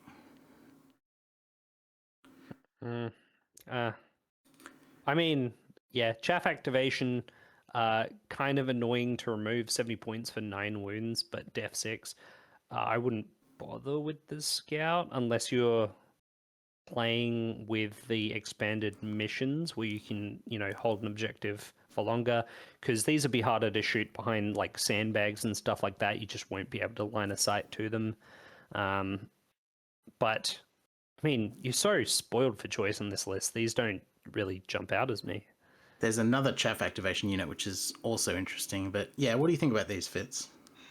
Yeah, if I had to run rat swarms, I would just take the 3 of them and move them to within like 14 inches of an objective, keep them hidden, and then turn 3 or turn 4, just run them out onto an objective and just play the gotcha game with them. Yeah, because 70 points, they're small enough. They're definitely not high on the priority list to kill. So, and they got that. If I had to take them, if I had to take them, they'd be hiding in a piece of terrain until like turn 3. All right, let's have a look at giant rats. So this is a 10-man squad, quality 5, defense 5, fast Scurry Strider, so fast and Scurry. They have Strider as well, so these are the worst gene stealers of all time because they can also have Scout. You can run 20 rats into someone's face with a turn 1 charge, and they can get AP 1, or they can potentially hit on 4s. Or they could just be a very cheap 90-point activation that's fast Scurry Strider, so they can run around, what is that? That's 20 inches? 16, 18 inches with Strider onto any objectives for your cheap chaff squad. I like these. I really like these. As a supporting unit to scouting heroes, just as like, I need something to cover them, but I don't really want to dedicate a fancy squad that's going to draw my aggro. You want to kill my psyche? You got to chew through giant rats, and I really couldn't care less if you do, because that scout as well, so cheap. Just putting these in front of your opponent's scouts is just gonna annoy the ever-loving crap out of them, right? Because it's so cheap. They don't do nothing. They do close to nothing, right? It's 1 attack each per model, but it's up to 20 models. I like them. This is a great screen. You have a lot of like air quotes like crappy chaff units, but it's mostly just that your army's sort of crappy quality and crappy defense. This is like genuine, honest waves to God of trash, and it's just yeah. And there's no hybrid attacks here. They don't have stupid pistols that you're never going to use. They're just really fast. They got Strider. They got fast. They get Scout. I think that's huge as well. I mean, when you're in that Scout phase as well, I think about this against you. You play really Scout heavy, so you can counter deploy most of your army. This is just such a funny one to be like, all right, here's my first Scout, giant rats. And you're like, well, I don't care about those. Put down something I can counter. Yeah. How would you be looking at these, Fits? Well, that's all good points. I look at the squad. My first thought is speed bump. Because like say you're playing against somebody who's playing like War Disciples, and they got 10 of them in a transport that are all juiced up on Mountain Dew. Here's your rats, sir. You just put the rats in like a ring around the front of it. Don't attack with them. Just sit them there and be like, okay, your turn. Yeah. You may kill your 90-point unit, and then I will shoot you with AP4. Yep. Your big scary unit is going to be over there next turn. I really like that they have the Scout as an option, because Scout, I actually would charge people with this, by the way. Like, I know it's a bit of a meme, but there's things that just don't want to be charged, like those sniper squads and stuff like that. And you know what? 10 or 20 rats charging some random sniper squad because they got Scout, that's going to be hilarious, and they'll probably kill it. Yeah, if I was going to use those offensively, yeah, definitely 20 of them. More dice to throw. Oh, yeah. I mean, 20 also means that they can't just shoot their way through to get past them as well, because you got to pick up 10 bodies before they start worrying about morale. Yeah. Right.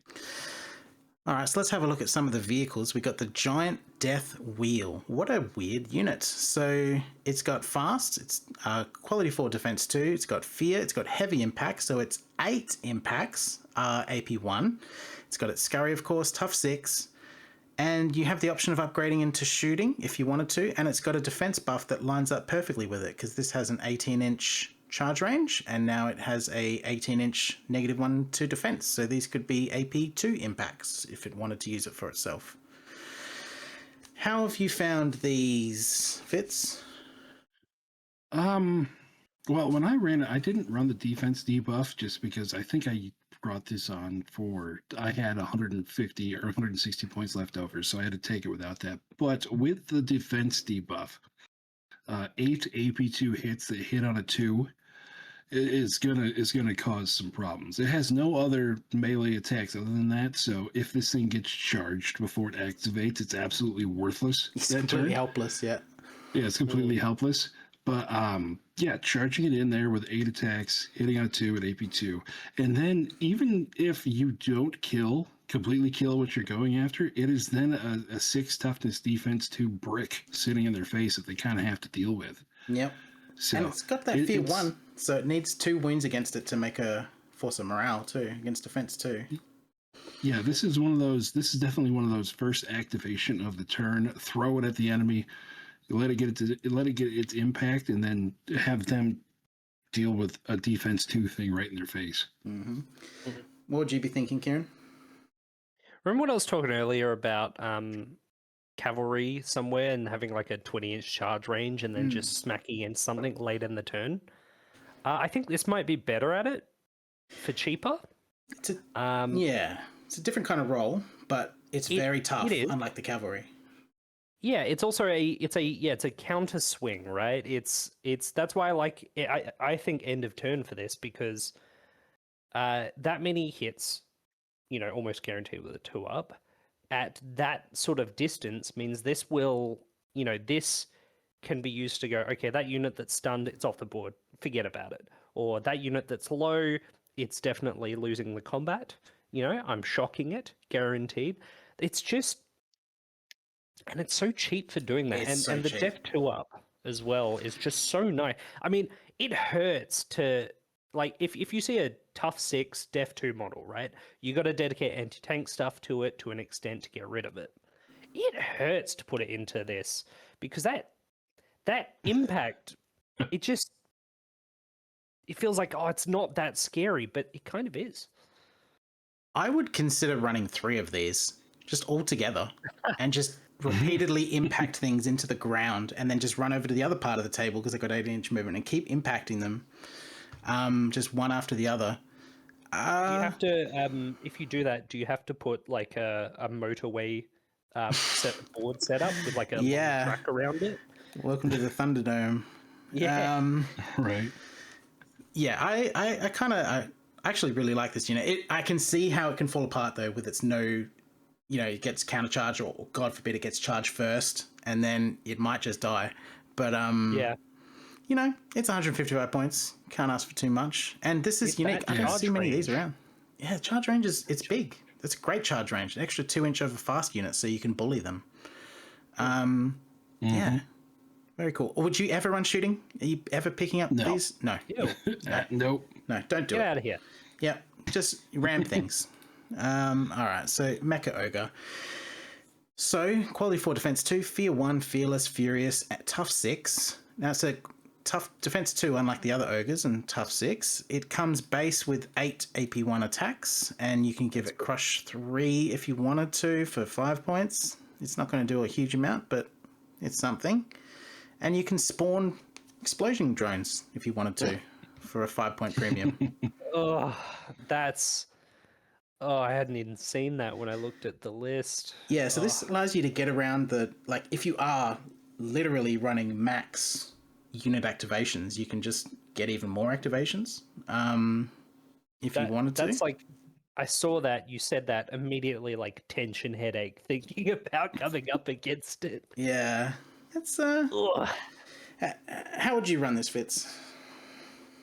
Yeah, I would just run it stock with the mine drone launcher. I wouldn't put the combat scythe or the heavy flamer on it, and it would be my 10th unit in the army, giving me the 11th activation with the mine drones. It would move forward and just poop out mine drones. But when it gets close to the enemy, so the mine drones can charge next turn or charge the next activation on top of whatever the Mecha Ogre does. Oh my goodness. Yeah.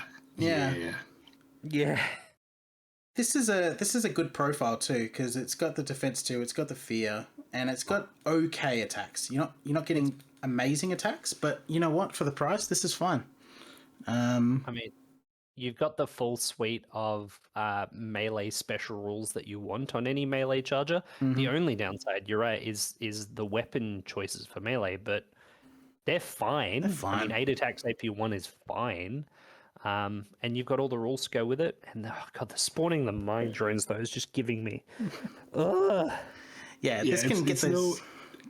It's no combat walker, but it's gonna get the job done. Oh yeah. And this is one of those ways you can just yeet those mine drones up the board because they're slow, but this thing can give it a 14-inch head start, and then they get an extra 6-inch, so 20 inches on top of what normal mine drones would get, and then they can just move 8 inches themselves. Yeah.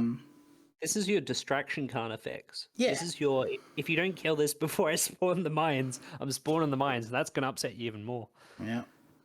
Again, and more just defense 2, tough 6 models. We're starting to get a few here, and there's another one coming.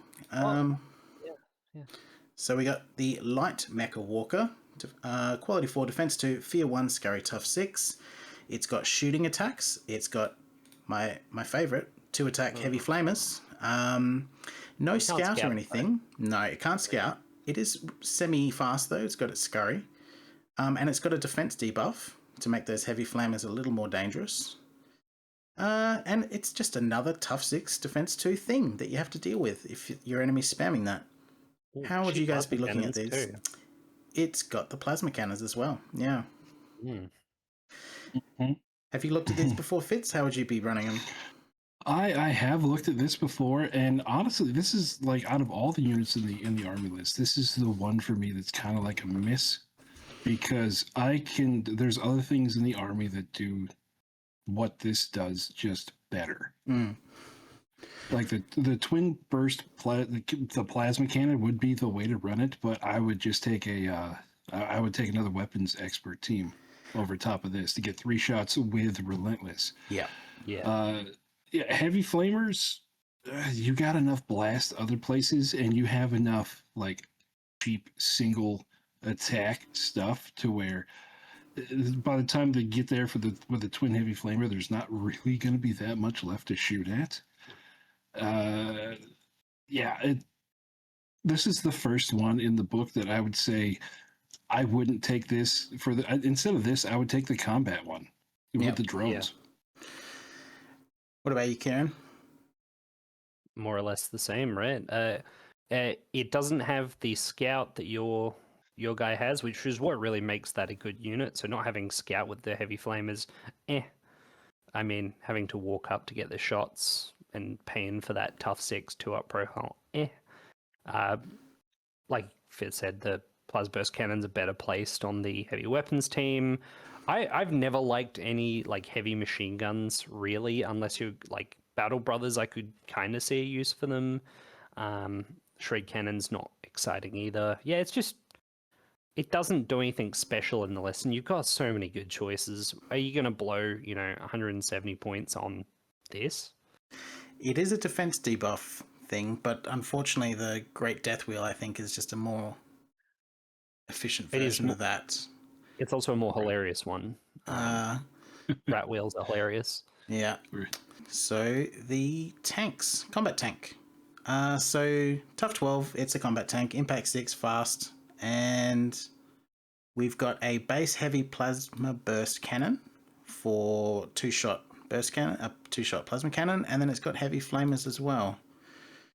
And it's got some other ones you can pick if you want. Again, is this a weapon team stepping on this thing's toes, or is this a different niche that it can fill? This is too many points to be inside this list. This list is supposed to be made out of crap. 355 points on a combat tank could be better spent elsewhere. Yeah. On the next option specifically, I think. Maybe. You gonna spend that sort of points value? It is I faster. mean, you do have an unstoppable AA cannon, so if you know there are going to be lots of flyers, this is an option. And there's not much unstoppable in this list. This is the first we've seen. I still like the plasma guns in a couple of different squads for picking off flyers. It is highly resistant to its own hazardous, which is nice. Just because it's got so much toughness that it's going to take a while for it to actually care. But yeah, there's a lot of squads that have more damage for less points. So you really want to be using the toughness here. And it doesn't have Strider, even though it's got fast and scurry, which is super sad for it. I wish it had Strider. Yeah, 355, you're taking this over 2 other squads that you could do things with. Yeah, if you like tanks, it's okay, but not the best it's also option. got impact 6 and mandatory 30-inch weapon, so it's you spend so much on the opposite direction of thing, and without Strider as well, so it's just Well, speaking of impact, we've got the Burrower Tank. So this is a transport that has tough 12, it's got impact 6, and it's got these 8 AP4 attacks as well, and most importantly, ambush. So it just pops out of the ground. It's got fast and scurry, so it can just run 18 inches wherever it wants, absolutely smash something, and then out pop something else that's really horrible as well to smash something else. This is great. This is one of the most iconic units. How would you be using this, Fitz? Oh yeah, this tank needs no introduction. Everyone that sees it knows exactly what it does. Yep. Yeah, like I was saying before, to have this thing either ambush or even start on the board if you think you can stand up to the enemy firepower, charge into an enemy transport, rip that thing apart, and then your guys from the inside get out and rip whatever fell out of that transport apart. That's just bog standard. That's what this does. And I love the tough 12. That, so it's actually a transport that's hard to deal with. Can't kill this with 6. Yeah, after that, this thing just runs around the board terrorizing stuff. Just ignore the heavy flamer. Yep. You're never going to fire it. You're going to be charging into things' faces the whole time. Yep. Kieran, what's it like getting charged by this tank? Oh my. I was kind of thinking maybe he'll just skip me. I won't have to talk about the Burrower Tank. Look, it's like they said, anyone who's come up against this knows exactly what's up. This thing is horrifying to come up against. This is like public enemy number 1. Whatever's inside it's probably horrifying. It and its profile itself, horrifying. I think this is your weak spot triangulator personally. Yeah, it's tough enough that it can take advantage. Yeah, this is the one we are popping that down, and it's, if you've ambushed, then it's definitely going to get to use it before it dies. If it's on the board, it's probably tanky enough it'll get to use it before it dies. And yeah, I mean, look, I guess in this list, you're probably running a lot of little guys running around the board, so there's not as many things that will be soaking up your enemy's deadly fire, especially the long-range stuff. But the ambush just ignores that, so you can't really go wrong. And because it's a choice ambush, if your opponent only has short-range stuff anyway, you can just run it on the board and get an earlier charge. Or if they've got, they've got their railguns, they've got their las cannon stuff, just put an ambush and don't have to deal with, touching it at all. Also, saving this in ambush, it's transport and ambush, always a good choice, because it takes multiple activations off the board on turn 1, which means your even with this list, where you're probably getting up to max activations in the list if you want to, you can very likely get first activation on round 2, which is really big for ambushes. This is all source. This is all source. It's incredibly hard to counter because it's so fast with its fast rule and its scurry rule, and it can ambush. So it's going to be probably the first activation on turn 2. Your opponent at best has 1 activation to deal with it. It's tough 12. It's probably not going to be easy to shoot, and you can't zone this thing really because it's so fast. It gets to do what it wants to do, and what it does is terrifying. It's a great unit. Even if you zone it, it's just going to charge whatever you screened it with and say goodbye. Yep. And then its friends jump out and eat the meat inside. Yep. I'm having visions of putting an entire, like a doubled squad of mine drones in this thing just for the lulz. Psychological. I like to punish my friends. Ooh, actually, the defense debuff with the mine drones. Now you get 20 AP 1 hits. Oh. Ooh. Yeah.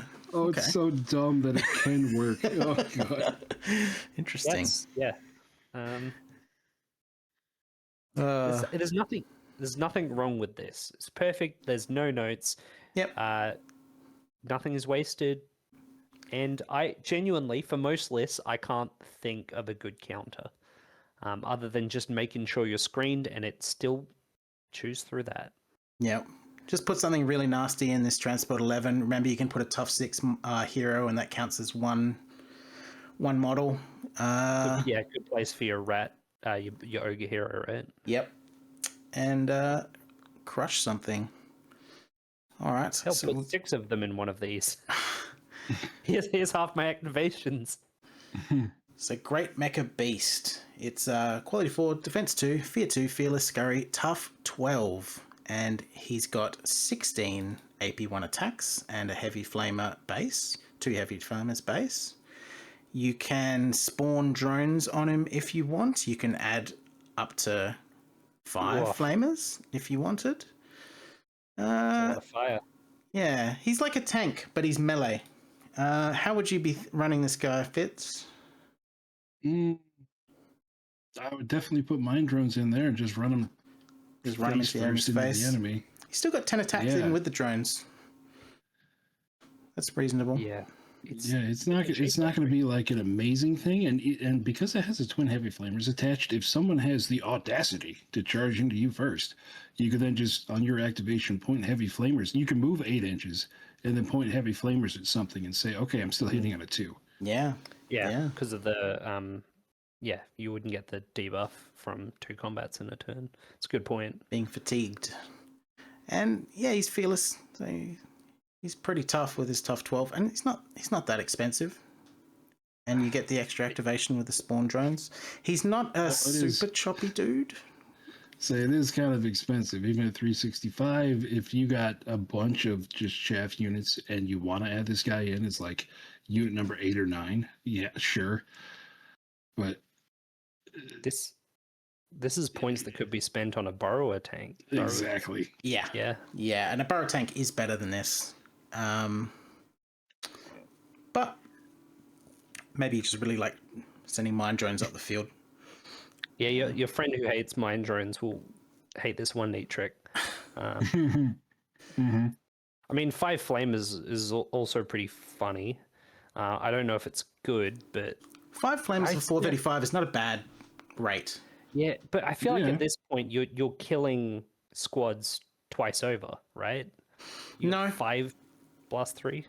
5 heavy flamers wouldn't chew through a squad of orcs or combined infantry. It would maul them, but they'd still be there.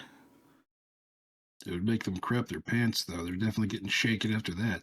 There's a unit later which can get rid of them. We'll have a look. So rat artillery guns. So they have the artillery rule, which means they get +1 to hit if they're shooting 9 inches away, and things get -2 to hit them if they're shooting from 9 inches away. It's only got defense 3. Comes base with a blast 3 indirect at 24 inches. And we can get some plasma cannons. We can get some shred blast 6.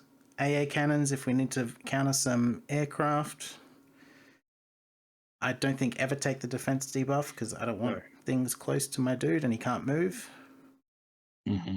What jumps out at you, Fitz? Which one of these guns are you thinking?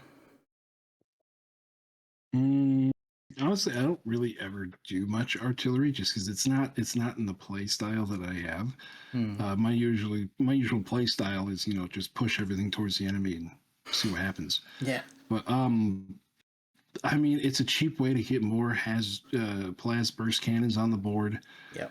Hitting at 3s, which is nice. Mm-hmm.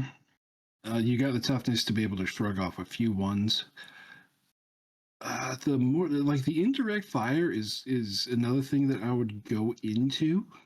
The hitting on 3s with a twin rocket launcher array doing all the way down the bottom doing deadly 3. This one in the indirect deadly 3 is interesting. Yeah, just because you're hitting on a 3, so that might be worth something. Yeah, other than that, I mean, depending what you're fighting against, you might want blast 6 over top of the 2 deadly 3 shots. This is kind of I don't really take them because if I don't know what I'm fighting against, I usually tool these things up the opposite way of what I should on accident. What about you, Karen? Which one are you looking at? I would only ever take the indirect options. Yep. So either base, shred with blast 6 or the deadly, or this AP1 indirect as well. Yeah, I mean, if you want a lot of these weapons, there are better places to get them, and the artillery rule not moving means if you are blocked line of sight from a direction, that's quite debilitating. Indirect, being able to ignore that, never moving, hitting on 3s. It's nice to have a indirect artillery weapon, or just indirect weapon in general, just to go, let's ping a wound or 2 onto this squad and trigger another morale check. And at 105 points base, it's cheap, so you're not really replacing much in the list. So I do like this, but it's so hard to compare to a lot of the units in this list. At that 105 points, it could be another, Infiltrator shotgun squad almost. That's before you add any weapons to it. If you add weapons to it, then yeah, that's what it's competing with. But I do see the utility in one of these in the list, sitting somewhere, just being like, I kind of like this twin AA cannon with the unstoppable, just to keep flyers honest. 6 AP1 unstoppable, hitting on 3s at 30 inches. Just like, I'm gonna get your flyer soon. Maybe turn 2, it's gonna have to make a morale or something. A way I could see this work, if I had to take an artillery piece, the way I could see it working is kind of like bait. Yep. Because it can't move, the enemy shooting at it is going to be tough. So I would take it base, like the 105 points, and then I would put it like 1 inch behind like 1 inch into my deployment zone to where it's like 23 inches away from the enemy, like behind a piece of line of sight blocking terrain, just to entice the enemy to charge it, just to get closer so I could punish it with a different unit. Yeah, and it's 105 points. That's nothing. That's a chaff activation, and it's still giving its indirect fire into random units. And if they shoot it, then yeah, they're probably taking -2, which is hilarious. And if you put it within, whatever it is, 26 of a board edge, then your reinforcements can come and charge whatever comes after it anyway. Yep. True. Yeah. Yep. Which is a funny combo, if nothing else. Let's have a look at the Titans. So this is one of my favorite Titans. So Tough 18, Scurry, Fearless, Fear 3, Defense 2, Quality 4. It comes with 4 Flamers base and 24 attacks, AP2, but then you can make it 8 Heavy Flamers. And you know what? It fits in a 2,000 point game. 8 Heavy Flamers, Tough 18 in your face. That is perfect. That is perfect, right? Still 6 attacks, still fear. It's not easy to kill in melee. It's Defense 2, Tough 18, Fearless, Fear 3, and it's got 6 attacks of its own, and it murders any infantry on the board, and it can maybe kill 2 squads because these are 2 sets of 4 heavy flamers. You could attack 2 if you wanted. This is great.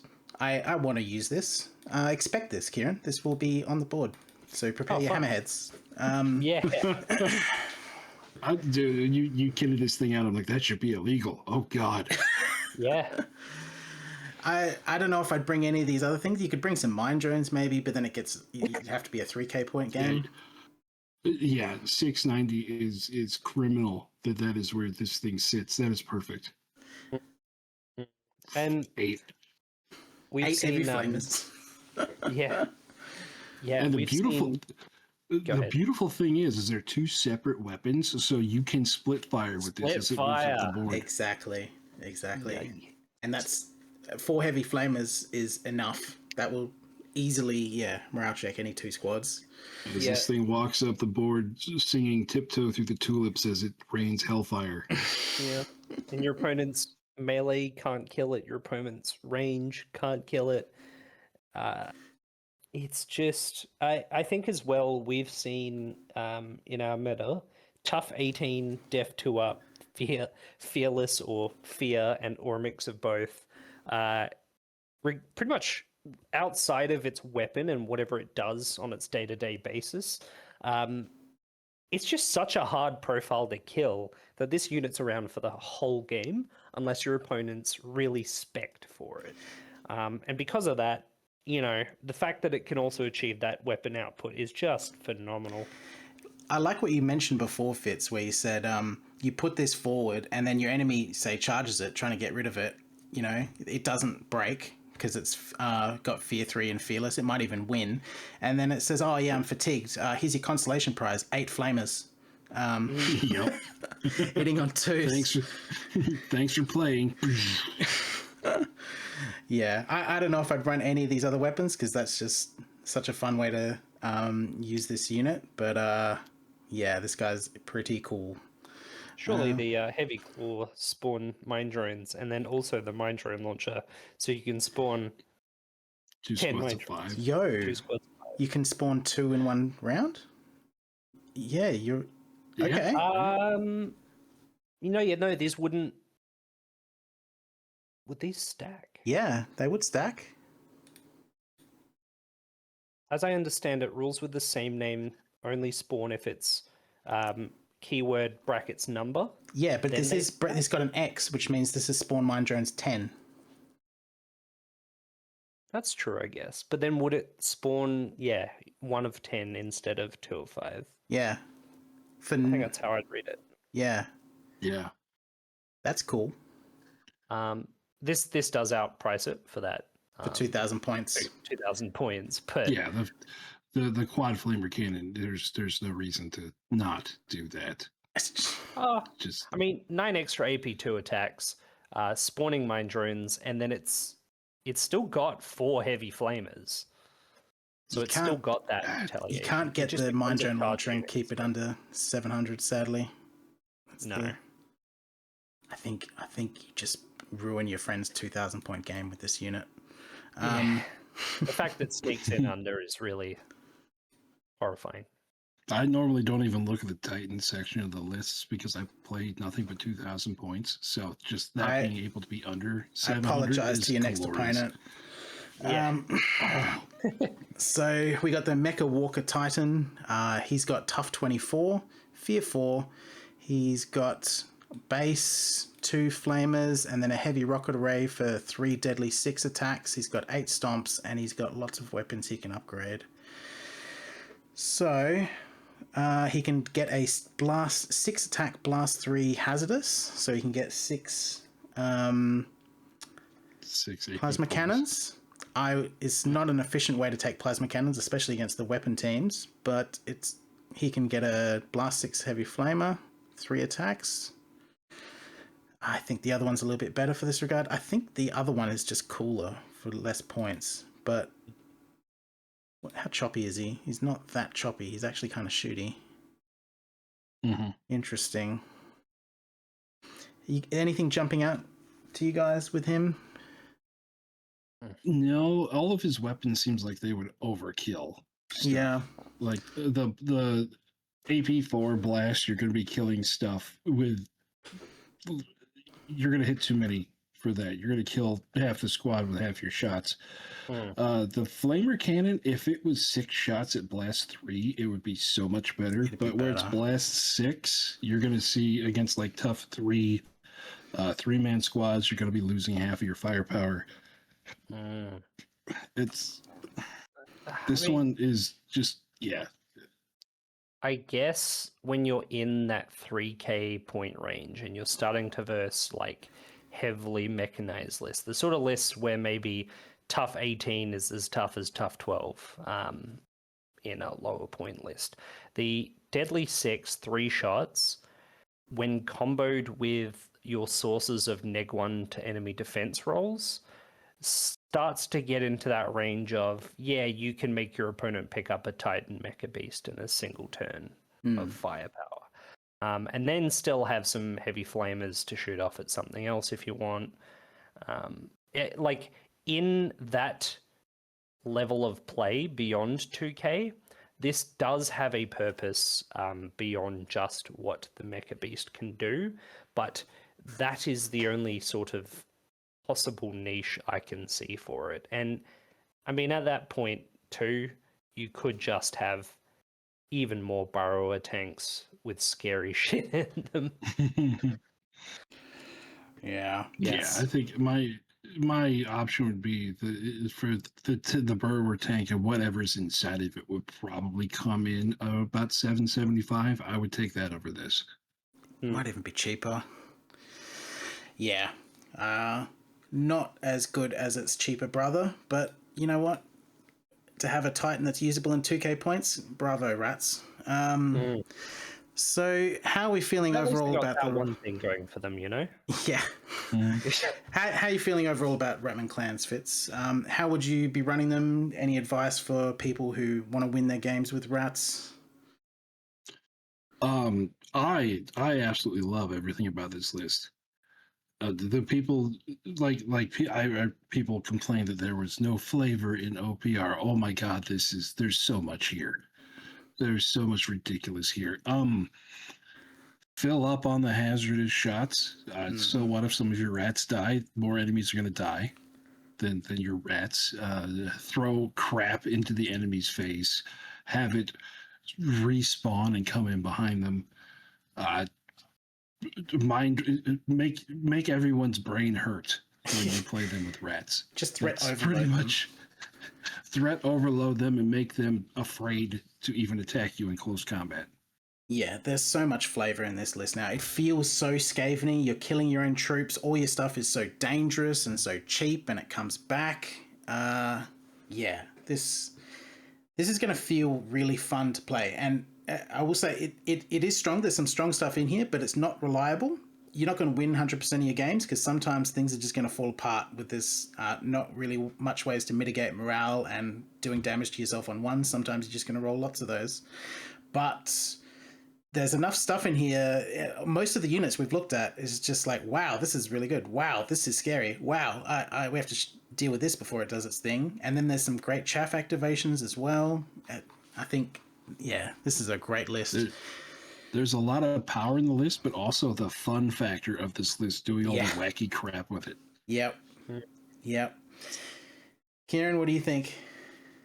Yeah, I mean, talking about flavor, first of all, yeah, this is a full-on buffet, you know? This is, you can eat whatever you want from anywhere in the world kind of flavor, you know?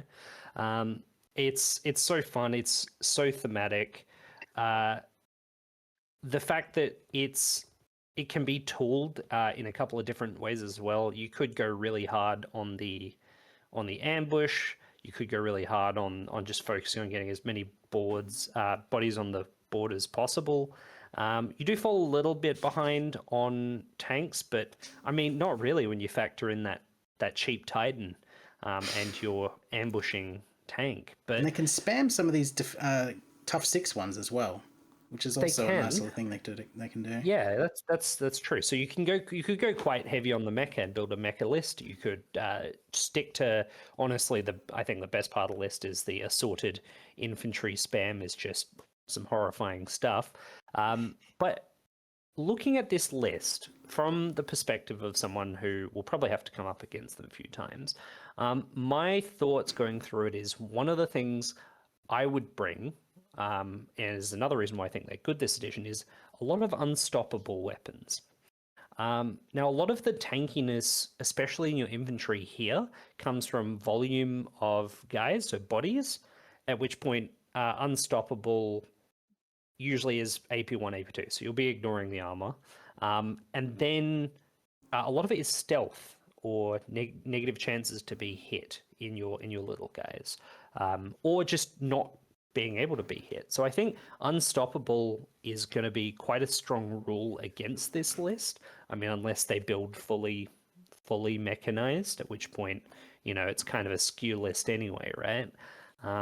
But any all-comers lists of rats, I think, unstoppable's going to be your key pieces. So if you've got a couple in your army, really make the right choices with where you put it when you come against the Ratmen. But I mean, just talk it from the perspective of the Ratmen player. I mean, you can build this however you want. You can have fun with it. You just pick models that you like and go, I think this is this unit, and that unit's going to be excellent in any list. So it's just such a nice list. I put these top tier this edition. I kind of want to run them a few times into Dow, especially with Fitz, with your early testing of just how spooky those Dow strike teams can be. I'm kind of curious to see how they stack up with Ratmen clans. With the reinforcement, they might be able to do it just by just popping up in their face again and again and again. There's a lot of skill expression in this list, weirdly, because they've got the good scout and ambush units that you can... The way your reinforcements come back in can be very, very impactful and can change the game. And it's going to test your opponent how to deal with all these rats just appearing everywhere and popping back up and going in your face. Yeah, I think I'm going to have a lot of fun with this army, and I think it's going to be a lot of fun to verse, because it's not like you can't kill them either. There's going to be a lot of rats dying too. Yep. Mm-hmm. Mm-hmm.